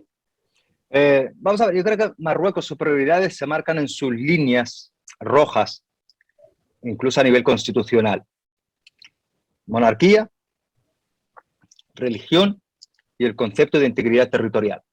Esos son los tres elementos pilares de la política marroquí, que al final todos recaen en el poder del monarca. De ahí que las demás prioridades sociales pasan a un segundo plano. El gasto de armas. Yo tengo mis dudas que Marruecos realmente sea una potencia militar. Es verdad que salen muchísimos titulares, pero de ahí del titular y de la negociación a los efectos prácticos tarda un poco. Tarda un poco, es verdad que también, es verdad que no es un país sin capacidad militar, pero todo su esfuerzo militar al final, ¿dónde se enfoca? Y ya que hablabas del muro, yo voy a dar un dato que el paralelismo hace reflexionar un poco, y es que el muro que construyó Marruecos en el Sáhara Occidental es la segunda barrera militar más grande del mundo después de la muralla china. Estamos hablando de un muro militar de 2.730 kilómetros. Todo el despliegue militar que tiene, que se estructura entre bases militares, se me olvidó el término castrista, pero son una especie de base y unidades más pequeñas, hasta llegar al sur del Sáhara Occidental, más una zanja, más un campo minado, y se calcula que ese territorio del Sáhara Occidental, alrededor de ese muro, estamos hablando de más de 10.000 millones de minas. Por lo tanto, uno de los territorios más contaminados en el mundo. En relación a la posición de los países árabes, es muy curioso, pero Marruecos ha llegado a gestar una alianza muy fuerte dentro de los países árabes, sobre todo del Golfo. Pues nosotros, por ejemplo, pues relaciones con los países árabes tenemos más allá de Argelia, poca más. Lo que es la Liga Árabe son todos aliados de Marruecos. ¿Por qué? Porque al final son monarquías que ven en la monarquía un primo hermano. Por lo tanto, ellos dicen, pues a mí por el conflicto del Sáhara Occidental no voy a meter en problemas con Marruecos. Por lo tanto, nosotros, dentro de lo que es el contexto árabe, como un contexto de lucha, no tenemos. Hay un caso también muy interesante, que los propios palestinos, que compartimos muchos elementos en común, que al final ellos mismos no les interesa que nosotros entremos dentro de la dinámica de apoyos árabes. Entonces, pues evidentemente nosotros, ese entorno es un entorno hostil para nosotros. Somos más, nos proyectamos más o nos movemos mucho más cómodos dentro de África. En relación a las prioridades, Marruecos, yo creo que hay datos muy interesantes para conocer a Marruecos. Marruecos es un país muy endeudado. Marruecos, la mayoría de la infraestructura militar, al final no las pagan ellos directamente, las pagan ciertos países aliados, sobre todo los que son los países, las monarquías del Golfo o los propios Estados Unidos directamente, y ahora mismo pues Israel, ya que se ha materializado una relación sobre la mesa, que es una relación que siempre ha existido, pero bueno, ya se está visibilizando lo que es el restablecimiento de relaciones diplomáticas. Arabia Saudí le subvenciona muchísimos créditos que al final acaba anulando por impago los Emiratos Árabes Unidos y los propios americanos. En relación a la política social, pues evidentemente ellos necesitan subvención por parte de la Unión Europea. Fíjate, ahora mismo, ¿cómo se llega tanta inmigración subsahariana a Marruecos? Y el otro día, ahí cuando surgió ese volantazo que dio Pedro Sánchez, los argelinos le soltaron un mensaje diciéndole, cuidado, es que nosotros recibimos más inmigración que la Unión Europea y Marruecos en un día, pero nunca lo hemos utilizado como un arma de chantaje. ¿Entiendes? ¿Por qué? Porque Argelia comparte frontera con 7 países, mientras que Marruecos comparte frontera con 2 países, con el Sáhara Occidental y con Argelia. Con Argelia las fronteras están cerradas desde 1994 y ahora mismo con la ruptura de relaciones nadie se va a atrever a cruzar de un bando a otro antes que le den un tiro, ya sea por parte de los marroquíes o por parte de los argelinos. Por lo tanto, un flujo migratorio masivo hasta la llegada a Ceuta y Melilla puede existir, pero es muy peligroso y es muy improbable. Por la parte del sur, que es el Sáhara Occidental, la parte que está al muro que controla el Frente Polisario, es una zona muy peligrosa y ahí es imposible que exista un tránsito de inmigración porque lo primero que te puede pasar es que te vuele una mina. Por la parte ocupada, ahí sí que puede haber un flujo, pero no es un flujo masivo como para amenazar las fronteras europeas como son Ceuta y Melilla. ¿Qué pasa? Es que Royal Air Maroc, que es la aerolínea marroquí, es la aerolínea con más despliegue en toda África. Y Marruecos es uno de los países más permisivos en el sistema de visado. ¿Qué hace? Ellos llegan con su despliegue de Royal Air Maroc, van a Senegal, a Burkina Faso, a Guinea-Conakry, sobre todo los países de la francofonía, de Paraguay francofonía, y van con su gente haciendo escala, se lo llevan, después vienen con gente. La gente que viene, la mayoría viene solicitando un visado de 3 meses y se quedan merodeando en Rabat y en las grandes ciudades marroquíes donde aterrizan, pero después Marruecos, ¿qué te hace? Cuando se termine ese plazo de 9 meses, te dicen que tienes que vaciar la ciudad, no puedes estar dando vuelta ahí. No te deportan para tu territorio, pero te permiten de forma bien calculada que vayas subiendo hacia el norte, hacia hacer ese tipo de grupos de presión, y sabemos perfectamente cómo ellos mueven esos grupos hasta que el momento te dé la luz verde y que puedan saltar a la valla de Ceuta y Melilla. Hay que fijarse, por ejemplo, cómo. Fíjate que fue llegar la crisis de la COVID y parar todos los vuelos internacionales, y el salto a Ceuta y Melilla, el salto a Ceuta el pasado mes de mayo fueron 99% marroquíes. ¿Entiendes lo que te digo? Quiere decir que ese stock en la COVID, dentro de lo que es el despliegue de la aerolínea, ya no tenían transporte que se pudiesen traer. Y un movimiento rápido, al final solamente tenían nacionales, la mayoría, el 99%, excepto pocos, eran subsaharianos, pero la mayoría de los cerca de 10.000 personas que entraron de forma ilegal al territorio español fueron marroquíes. Correcto, muchas gracias por la apreciación, Jalil. Ahora vamos a dar paso a don Alberto Ruiz de Oña. Alberto, por favor, ¿está por ahí? ¿Alberto? Nada, pues no está. Tiene 2 preguntas aquí que ha puesto en el chat y las voy a leer yo. Él quería saber qué relaciones tiene el Frente de Polisario con la Unión Europea, Jalil. Nosotros tenemos una delegación dentro de Bruselas, que, bueno, nosotros tenemos delegación en casi todos los países europeos, al final porque somos para generar una cierta interlocución, pero tenemos una delegación muy potente dentro de Bruselas y es la que lleva los asuntos de la organización de la Unión Europea, y tenemos interlocución pues, con el Parlamento Europeo, tenemos incluso un grupo parlamentario de apoyo al Sáhara Occidental, y la interlocución a nivel de los distintos organismos. Y ahora mismo, desde que entramos en la batalla legal dentro del Tribunal de Justicia Europeo, pues hay un poco más de contacto. Pero bueno, son contactos mínimos. No vayamos a decir que nos tratan como embajadores, porque no, porque al final son instituciones que hasta cierto punto apuestan por esa visión que le comentaba antes a Carlos, que a lo mejor la solución era la no solución, pues no te hace mucho caso. Pero sí que, por ejemplo, tenemos una relación puntual cuando ellos nos necesitan, saben dónde encontrarnos, y cuando nosotros pues tenemos algún tipo de inquietud o de información que trasladarle, también sabemos dónde está. Muy bien, muy bien. La siguiente pregunta yo creo que ya la contestaste parcialmente antes, o por lo menos hablaste de ello. Quiere saber quién gestiona las aguas territoriales del Sáhara y su explotación pesquera o de otros recursos. De jure es España, de facto es Marruecos. Quiere decir, aunque España tenga todo el respaldo legal, al final, si Marruecos no le da la gana, ahí no entra nadie. Así de sencillo. Claro, claro, ya comprendo, es cierto. Bueno, pues ahora vamos a dar paso entonces a Miguel. Miguel, por favor, ¿está por ahí? Miguel. Sí, buenas tardes. Adelante, proceda, por favor. Desde México, ¿verdad? Sí, de México. Pues adelante. Yo quería saber qué relación hay entre México y el saharaui y cómo mi país ha apoyado a esta república.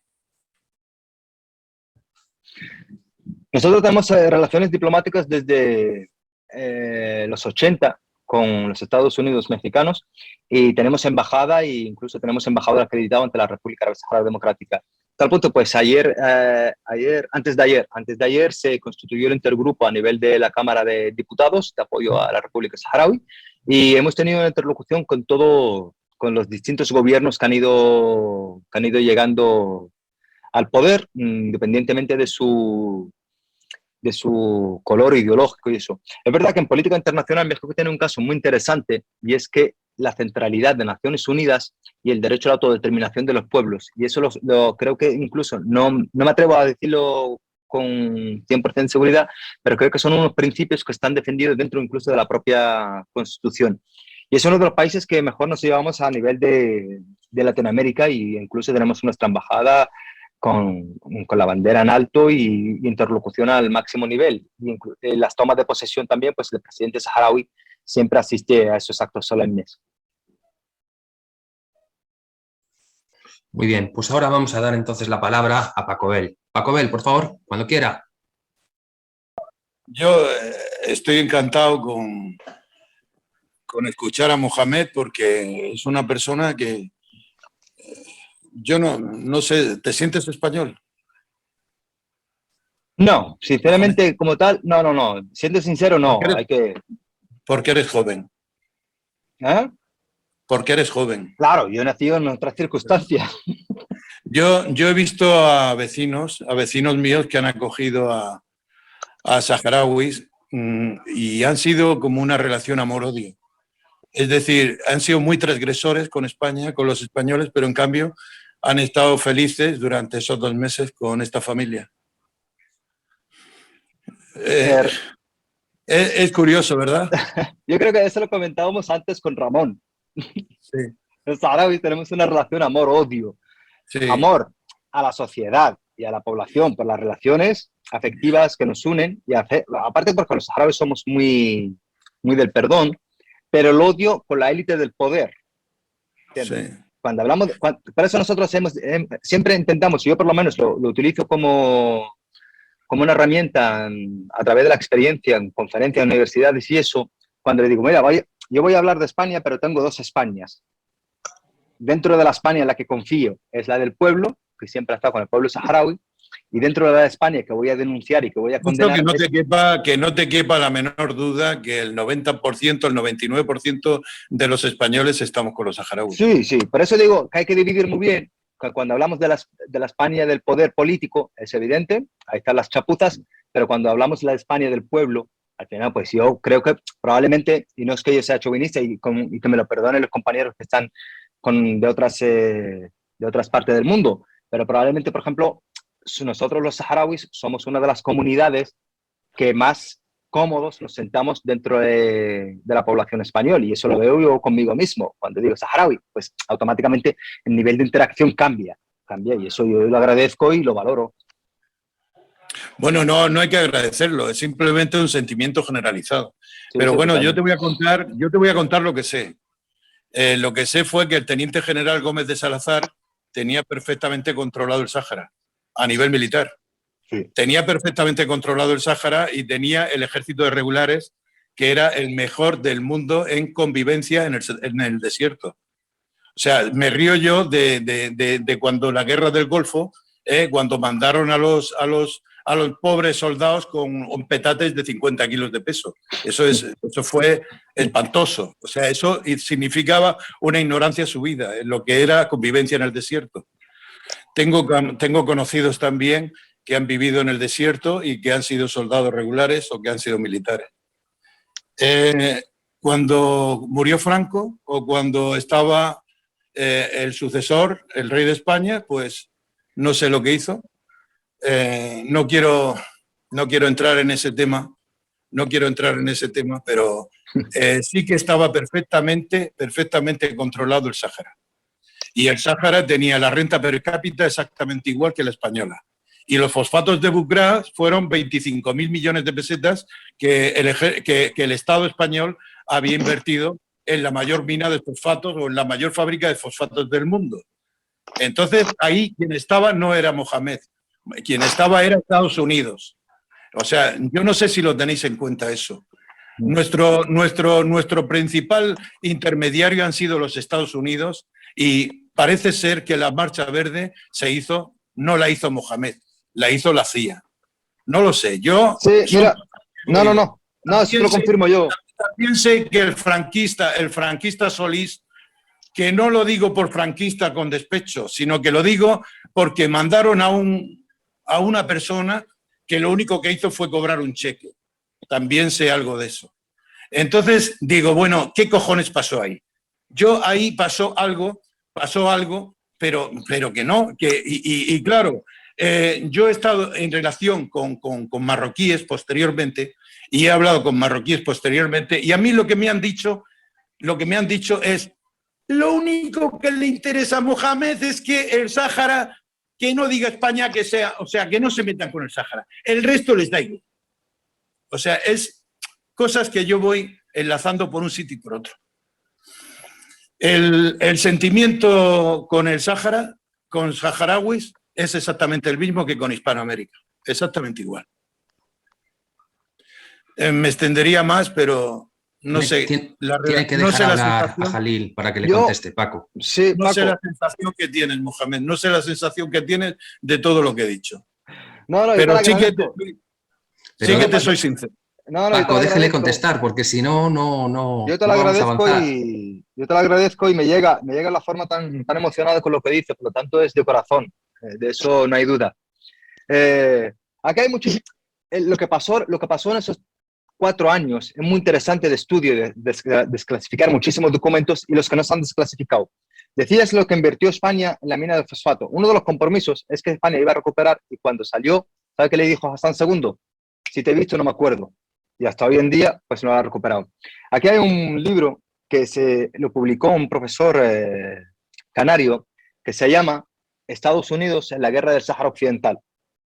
Y aquí ese profesor hizo un trabajo de investigación muy bueno que se trasladó a Washington y a Nueva York y saca muchísimos documentos oficiales de la propia intervención de Kissinger.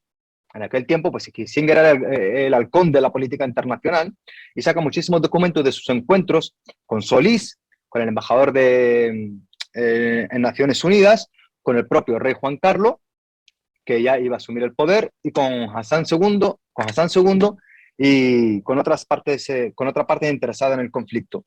Es verdad, la mano negra ahí fue a Estados Unidos y se lo dijo a España. Digo, mira, salte de aquí. Y le dijo a Juan Carlos, si quieres estar tranquilo, quítate un problema de encima y dáselo a Hassan y que Hassan se lo arregle. Eso fue, siendo muy eso resumido. Fue horrible. Eso fue horrible. Fue muy resumido. Yo creo que, bueno, son etapas de la historia y lo que no podemos darle es rebobinar para atrás. Pero sí que hay que entenderla, claro, hay que entenderla y hay que saberla y hay que afrontarla. Y hemos llegado a la ocasión de que tenemos un presidente que llega allí a una comida y no es capaz de levantarse cuando ve la bandera al revés. Eso es horrible, de verdad. Es decir, Muchas que gracias, hay una Paco. diferencia visual entre quienes nos gobiernan y los españoles. Muchas gracias, Paco. Muchas gracias por su aportación. Voy a volver a dar la palabra ahora a Alberto Ruiz de Oña. Decía antes que no tenía el micrófono en condiciones. Alberto, ¿has solucionado los problemas? Si no, le leo yo la pregunta. Alberto ha puesto aquí en el chat una pregunta que me parece muy interesante, ¿no? Textualmente es, ¿cómo se financia actualmente el Frente Polisario? ¿Es todo con las ayudas de ONU, con ONGs? ¿De dónde proviene la financiación? Jalil, por favor. Sí, hay dos áreas muy diferentes. Esa pregunta la hizo antes Fede, pero bueno, no me dejó responder porque empezó a disparar por todos lados. Hay dos vertientes en ese tipo de financiación.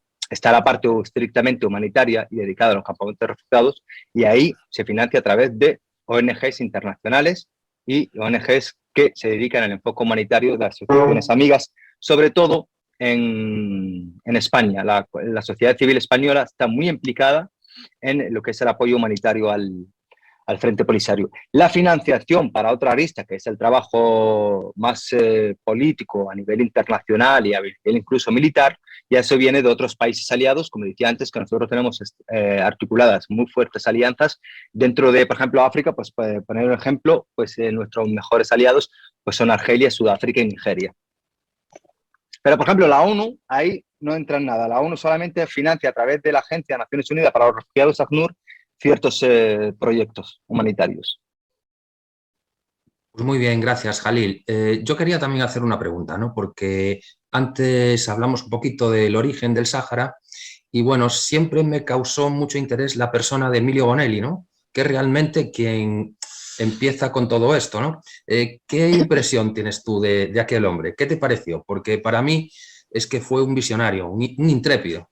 Bueno, sí, un intrépido. Yo ahí no voy a entrar porque no conozco muy bien su figura, excepto lo que he leído algunos libros y esos, pero sí que es una persona muy interesante de estudiar y me han recomendado muchísimo. Yo creo que, bueno, pues una idea fue uno de los visionarios sobre el territorio del Sahara, los mejores conocedores. Pero sí que no voy a profundizar porque ya estaría entrando en un territorio que no conozco bien. Vale, comprendo, nada, simplemente era una observación. Bueno, pues yo voy a pasarle la palabra ahora otra vez al presidente de la asociación, Ángel Benzal Pintado. Ángel, por favor. Muchas gracias, Longhi, y muchas gracias, Jalil, por esta oportunidad, porque no es habitual, ¿no?, en estos canales tener a un saharaui que nos cuente de primera mano cuál es la situación allí, en los campamentos de refugiados, cuál es, nosotros como hispanistas nos preocupa mucho el idioma. O sea, te tengo que agradecer personalmente pues el apoyo que estáis haciendo, la lucha que estáis haciendo en defensa del español en África, porque parece ser que solamente lo hacéis vosotros, porque nuestro gobierno no da la sensación de que lo está haciendo. Y bueno, al igual que la mayoría de los españoles, no todos, pero la mayoría sí, pues espero que algún día el Sáhara pueda ser independiente y podamos tener un amigo, un aliado más, que ahora mismo pues está muy limitado. Pues dicho esto, me gustaría pedir que abrierais los micrófonos y un fuerte aplauso para Jalil Mohamed, que se lo merece. Muchísimas gracias. No, gracias a ustedes.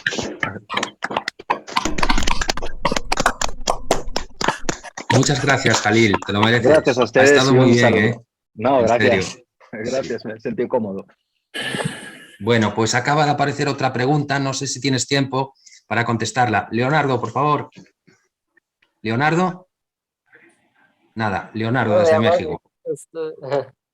Ahora sí que estaba apagado mi micrófono. Proceda, por bueno, favor. Sí, solo quería preguntarle si, bueno, ¿cuál es el estado de la lengua española en su territorio? ¿Cuál es el estatus, pues? No, el estatus a nivel constitucional es que es el segundo idioma de la el segundo idioma oficial de la República Árabe Sahara Democrática. Vamos a ser breve porque ya respondimos antes. Y sí, a nivel social, la mayoría, por ejemplo, de los cuadros del Estado saharaui del Frente Polisario dominan a la perfección el castellano. También tenemos una línea que es pues la más humanitaria, que es la implicación de las familias españolas, porque hay un programa en el que se acogen a niños saharauis en los meses de verano y a partir de ahí pues van fortaleciendo su aprendizaje o van adquiriendo su aprendizaje del español. Pero bueno, yo creo que lo importante es que dentro de la Constitución está blindado como segundo idioma oficial y que nosotros estamos trabajando para que también se reconozca dentro de las máximas instituciones de la Unión Africana como también idioma oficial. Muchas gracias, Sí, adelante. Pero ahora sí que viene siendo también junto con el árabe, ¿no? Sí, claro, el idioma materno como tal, el oficial es el árabe y el segundo idioma oficial pues sería el español. Oye, muchas gracias. A ti. Muchas gracias, Leonardo. Vamos a dar la palabra entonces a Vicente Durabono, que acaba de levantar la mano ahora en este momento desde Castelldefels, ¿verdad, Vicente?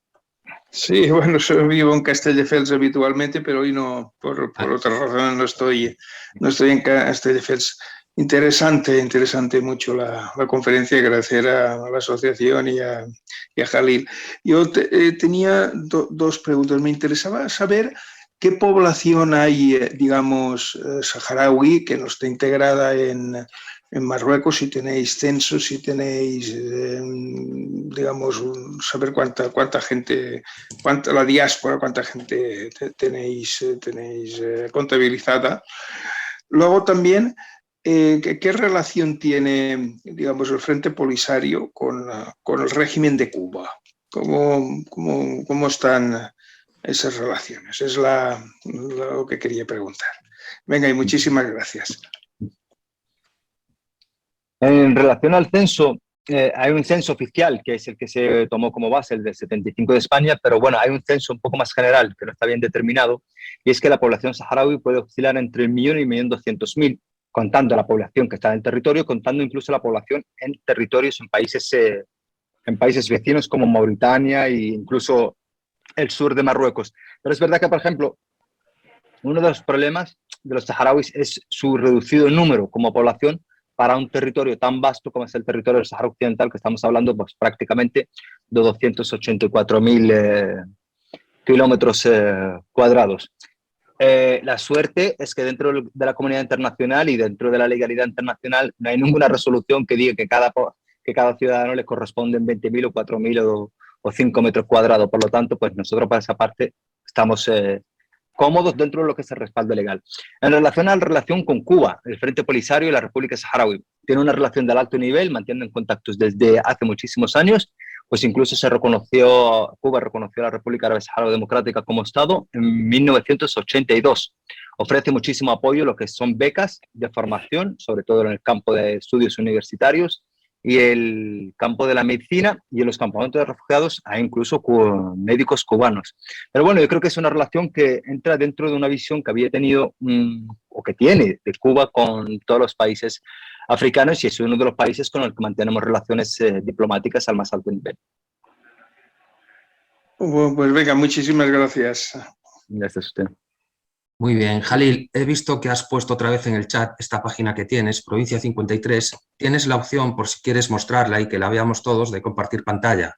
No sé no, se la he dejado ahí por si después alguien quiere estar echando un vistazo. Hay testimonios muy interesantes. Digo, bueno, para que como después se pierde con tantos mensajes de chat, digo, vale, a lo mejor alguien después, pues, es un documental interactivo que estuvimos trabajando y en el que, pues, a partir de ahí pueden conocer los campamentos de refugiados, pueden conocer la presencia colonial, testimonio de personas ahora que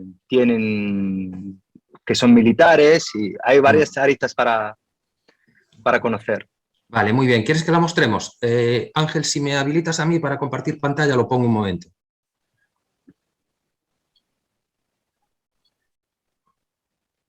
Ah, vale, correcto. ¿Lo estáis viendo, no? Sí. Es esto, ¿verdad? Eso, pues ahí si le das empiezas... Vale, salto intro. Perfecto. Eso es. Pues ahí entonces, esa misma rueda, sí. Si pones, pues ahí, por ejemplo, tienes los formatos, tiene audio... Sí. Ajá, ya lo veo. Muy bien, muy interesante. Muy interesante.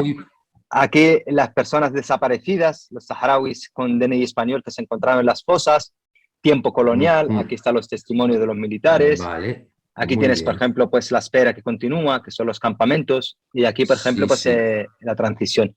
Ahí hay varios material muy interesante para comprender un poco el conflicto y, bueno, para que después, pues la gente que quiera seguir viendo un poco y ir informándose. Aparte, lo bueno que tiene, que como no es un documental al uso, es que hoy puedes ver una pieza, mañana puedes ver otra, pues dejarlo a la mitad y eso, para que vayas viendo. Ajá, muy bien, estupendo. La verdad es que me parece muy bien presentado, ¿eh? De verdad, muy bien. Vale, voy a dejar de compartir entonces la palabra. Bueno, Ángel, pues por mi parte te cedo a ti ahora la palabra otra vez. En principio ya no hemos decidido antes, luego lo arreglamos. Sí, lo que pasa es que salió...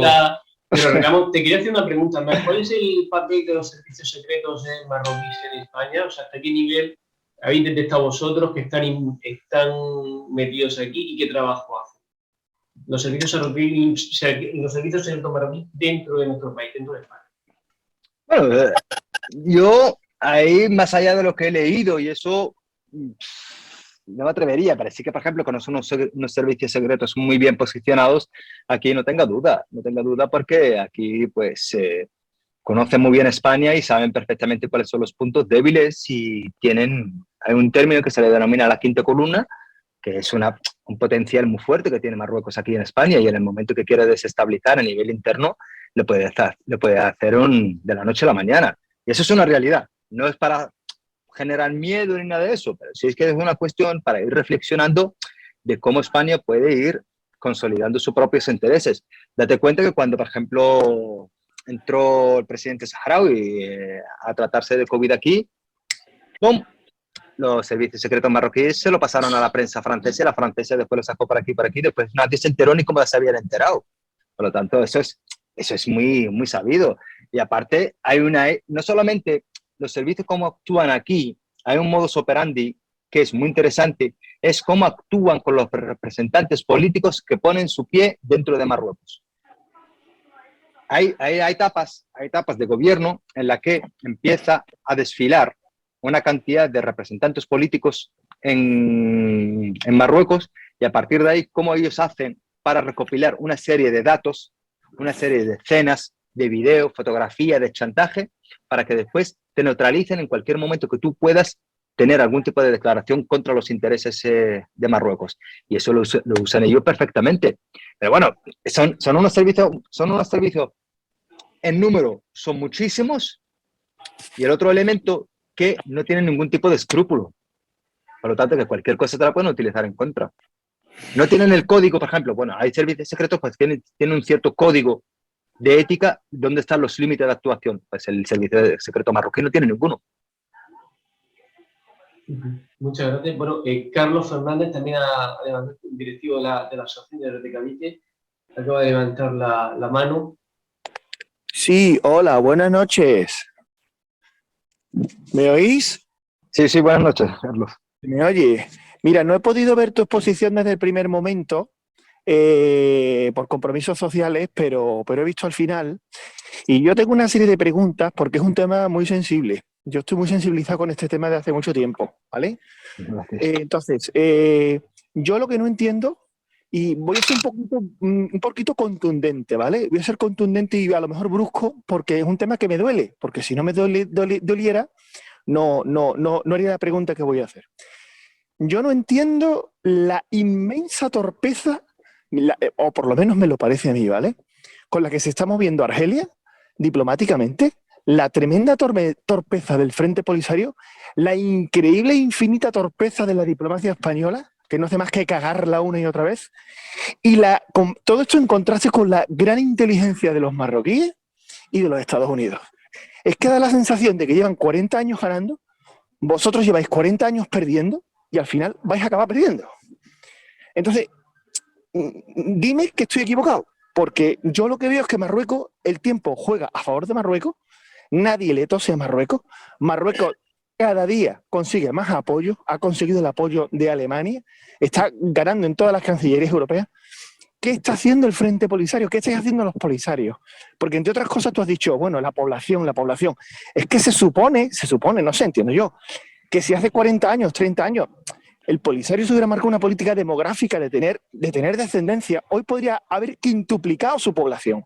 Sin embargo, la población de los saharauis en el exilio apenas se ha duplicado. Entonces, a ver si me puedes contestar algunas de las preguntas que yo estoy planteando, porque es un tema que me duele y sobre todo de infinita... O sea, aquí los que peor lo están haciendo, en mi opinión, es España, que ni sabe dónde está, ni sabe dónde va y está haciendo el carajote como siempre. Porque además España, en mi opinión, no se puede permitir un Sáhara marroquí. Porque al día siguiente vamos a tener problemas con Marruecos sí o sí.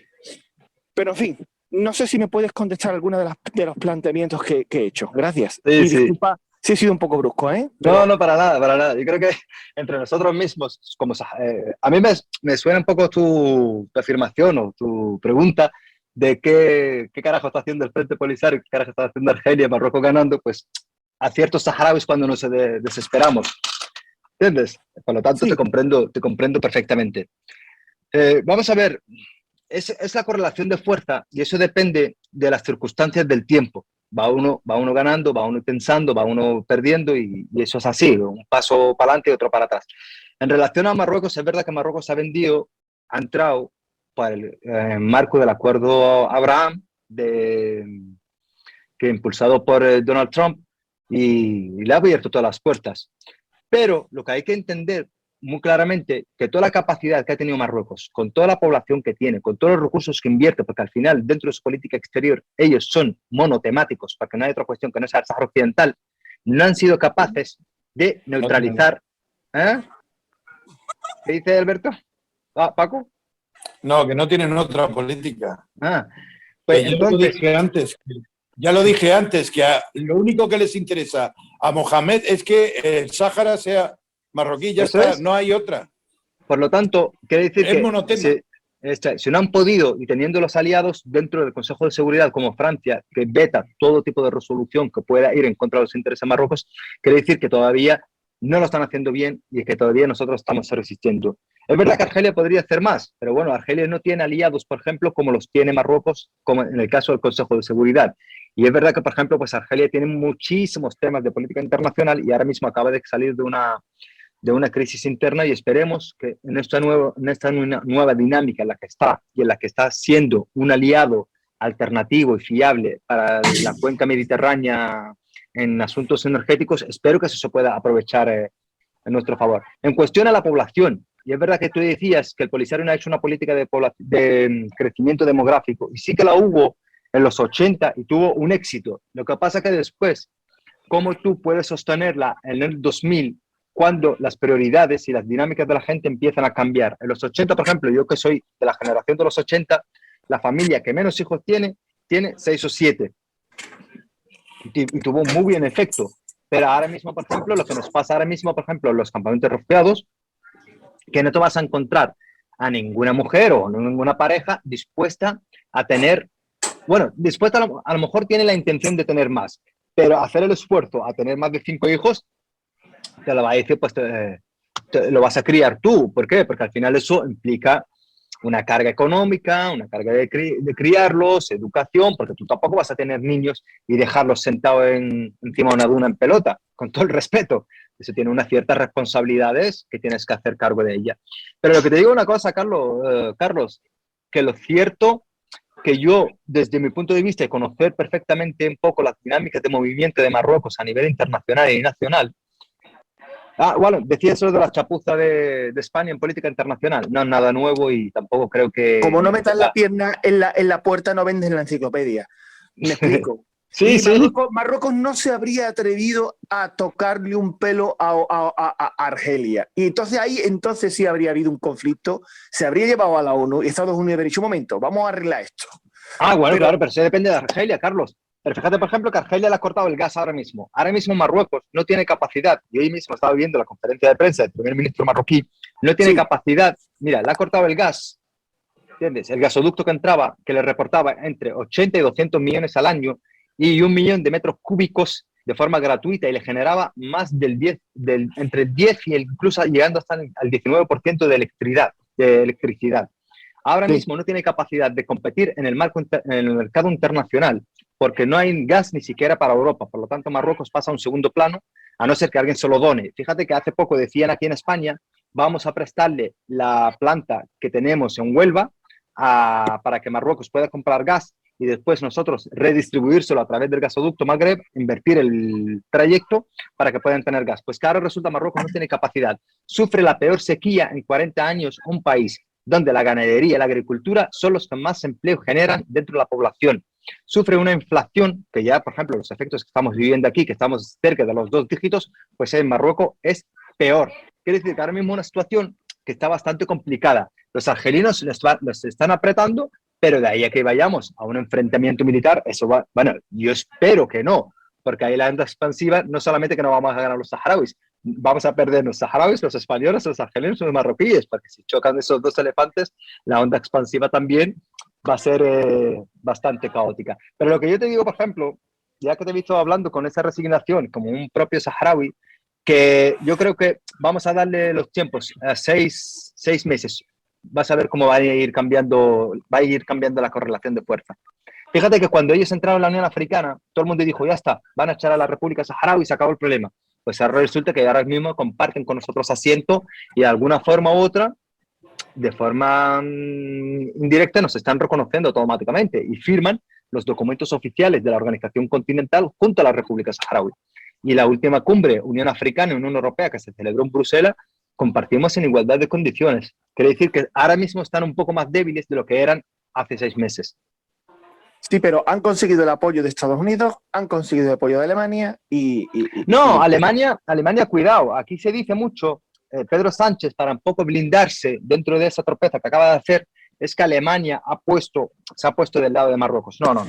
Los alemanes, lo que han dicho es muy sencillo. Los alemanes, cuando vino un nuevo gobierno, hicieron una actualización de perfil dentro de la página de exteriores, el perfil de cada país. Y dice que valoran la propuesta marroquí como seria, creíble y mutuamente, en el marco de buscar una solución seria, creíble y en el marco de Naciones Unidas.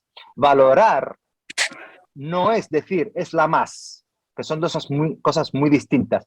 Valorar es que tú dices que podría ser una opción, pero cuando tú dices valoro, pero en el marco de las Naciones Unidas, al final no deja de ser una opción dentro de las tres propuestas, que es independencia, autonomía o integración. Lo que pasa es que, claro, aquí como la gente ha empezado con algunos titulares y la ha cogido el propio presidente del gobierno para justificar su postura, dice, no, es que yo no estoy solo en esta posición, es que están los alemanes y los franceses. No. Los franceses están hasta cierto punto y siempre han estado con Marruecos, pero los alemanes son mucho más legalistas en ese sentido. Por lo tanto, claro, ahora mismo ellos juegan, estaban en una crisis y el hecho de decirle valoro es una forma de descongelar un poco o destensionar la situación, pero no le ha caído tan bajo como ha caído España. Sí. Bueno, no quiero seguir preguntando para dejar que otros pregunten. Si no hay más preguntas, yo vuelvo a preguntar más tarde. Gracias. Bueno, pues Jalil, muchísimas gracias por tu intervención. Pues por aquí ya llevamos 2 horas de análisis, de preguntas, de conocernos un poco más, o por lo menos de nuestra parte conocer más cómo se ve el conflicto, ¿no? Por parte de los saharauis, de saber de cuál es la posición de lo que estoy haciendo por el español, ¿no? Por nuestro idioma común. Y bueno, pues agradecerte la lucha que lleva y esperamos que algún día pues podamos tener un vecino como son los saharauis, un pueblo con el que hemos compartido mucho y que no nos chantajea como otros vecinos. Muchísimas gracias, Jalil. Un fuerte aplauso. Gracias a ustedes y un saludo a todos. Muchísimas gracias, Jalil. Un saludo a todos. Muchísimas gracias.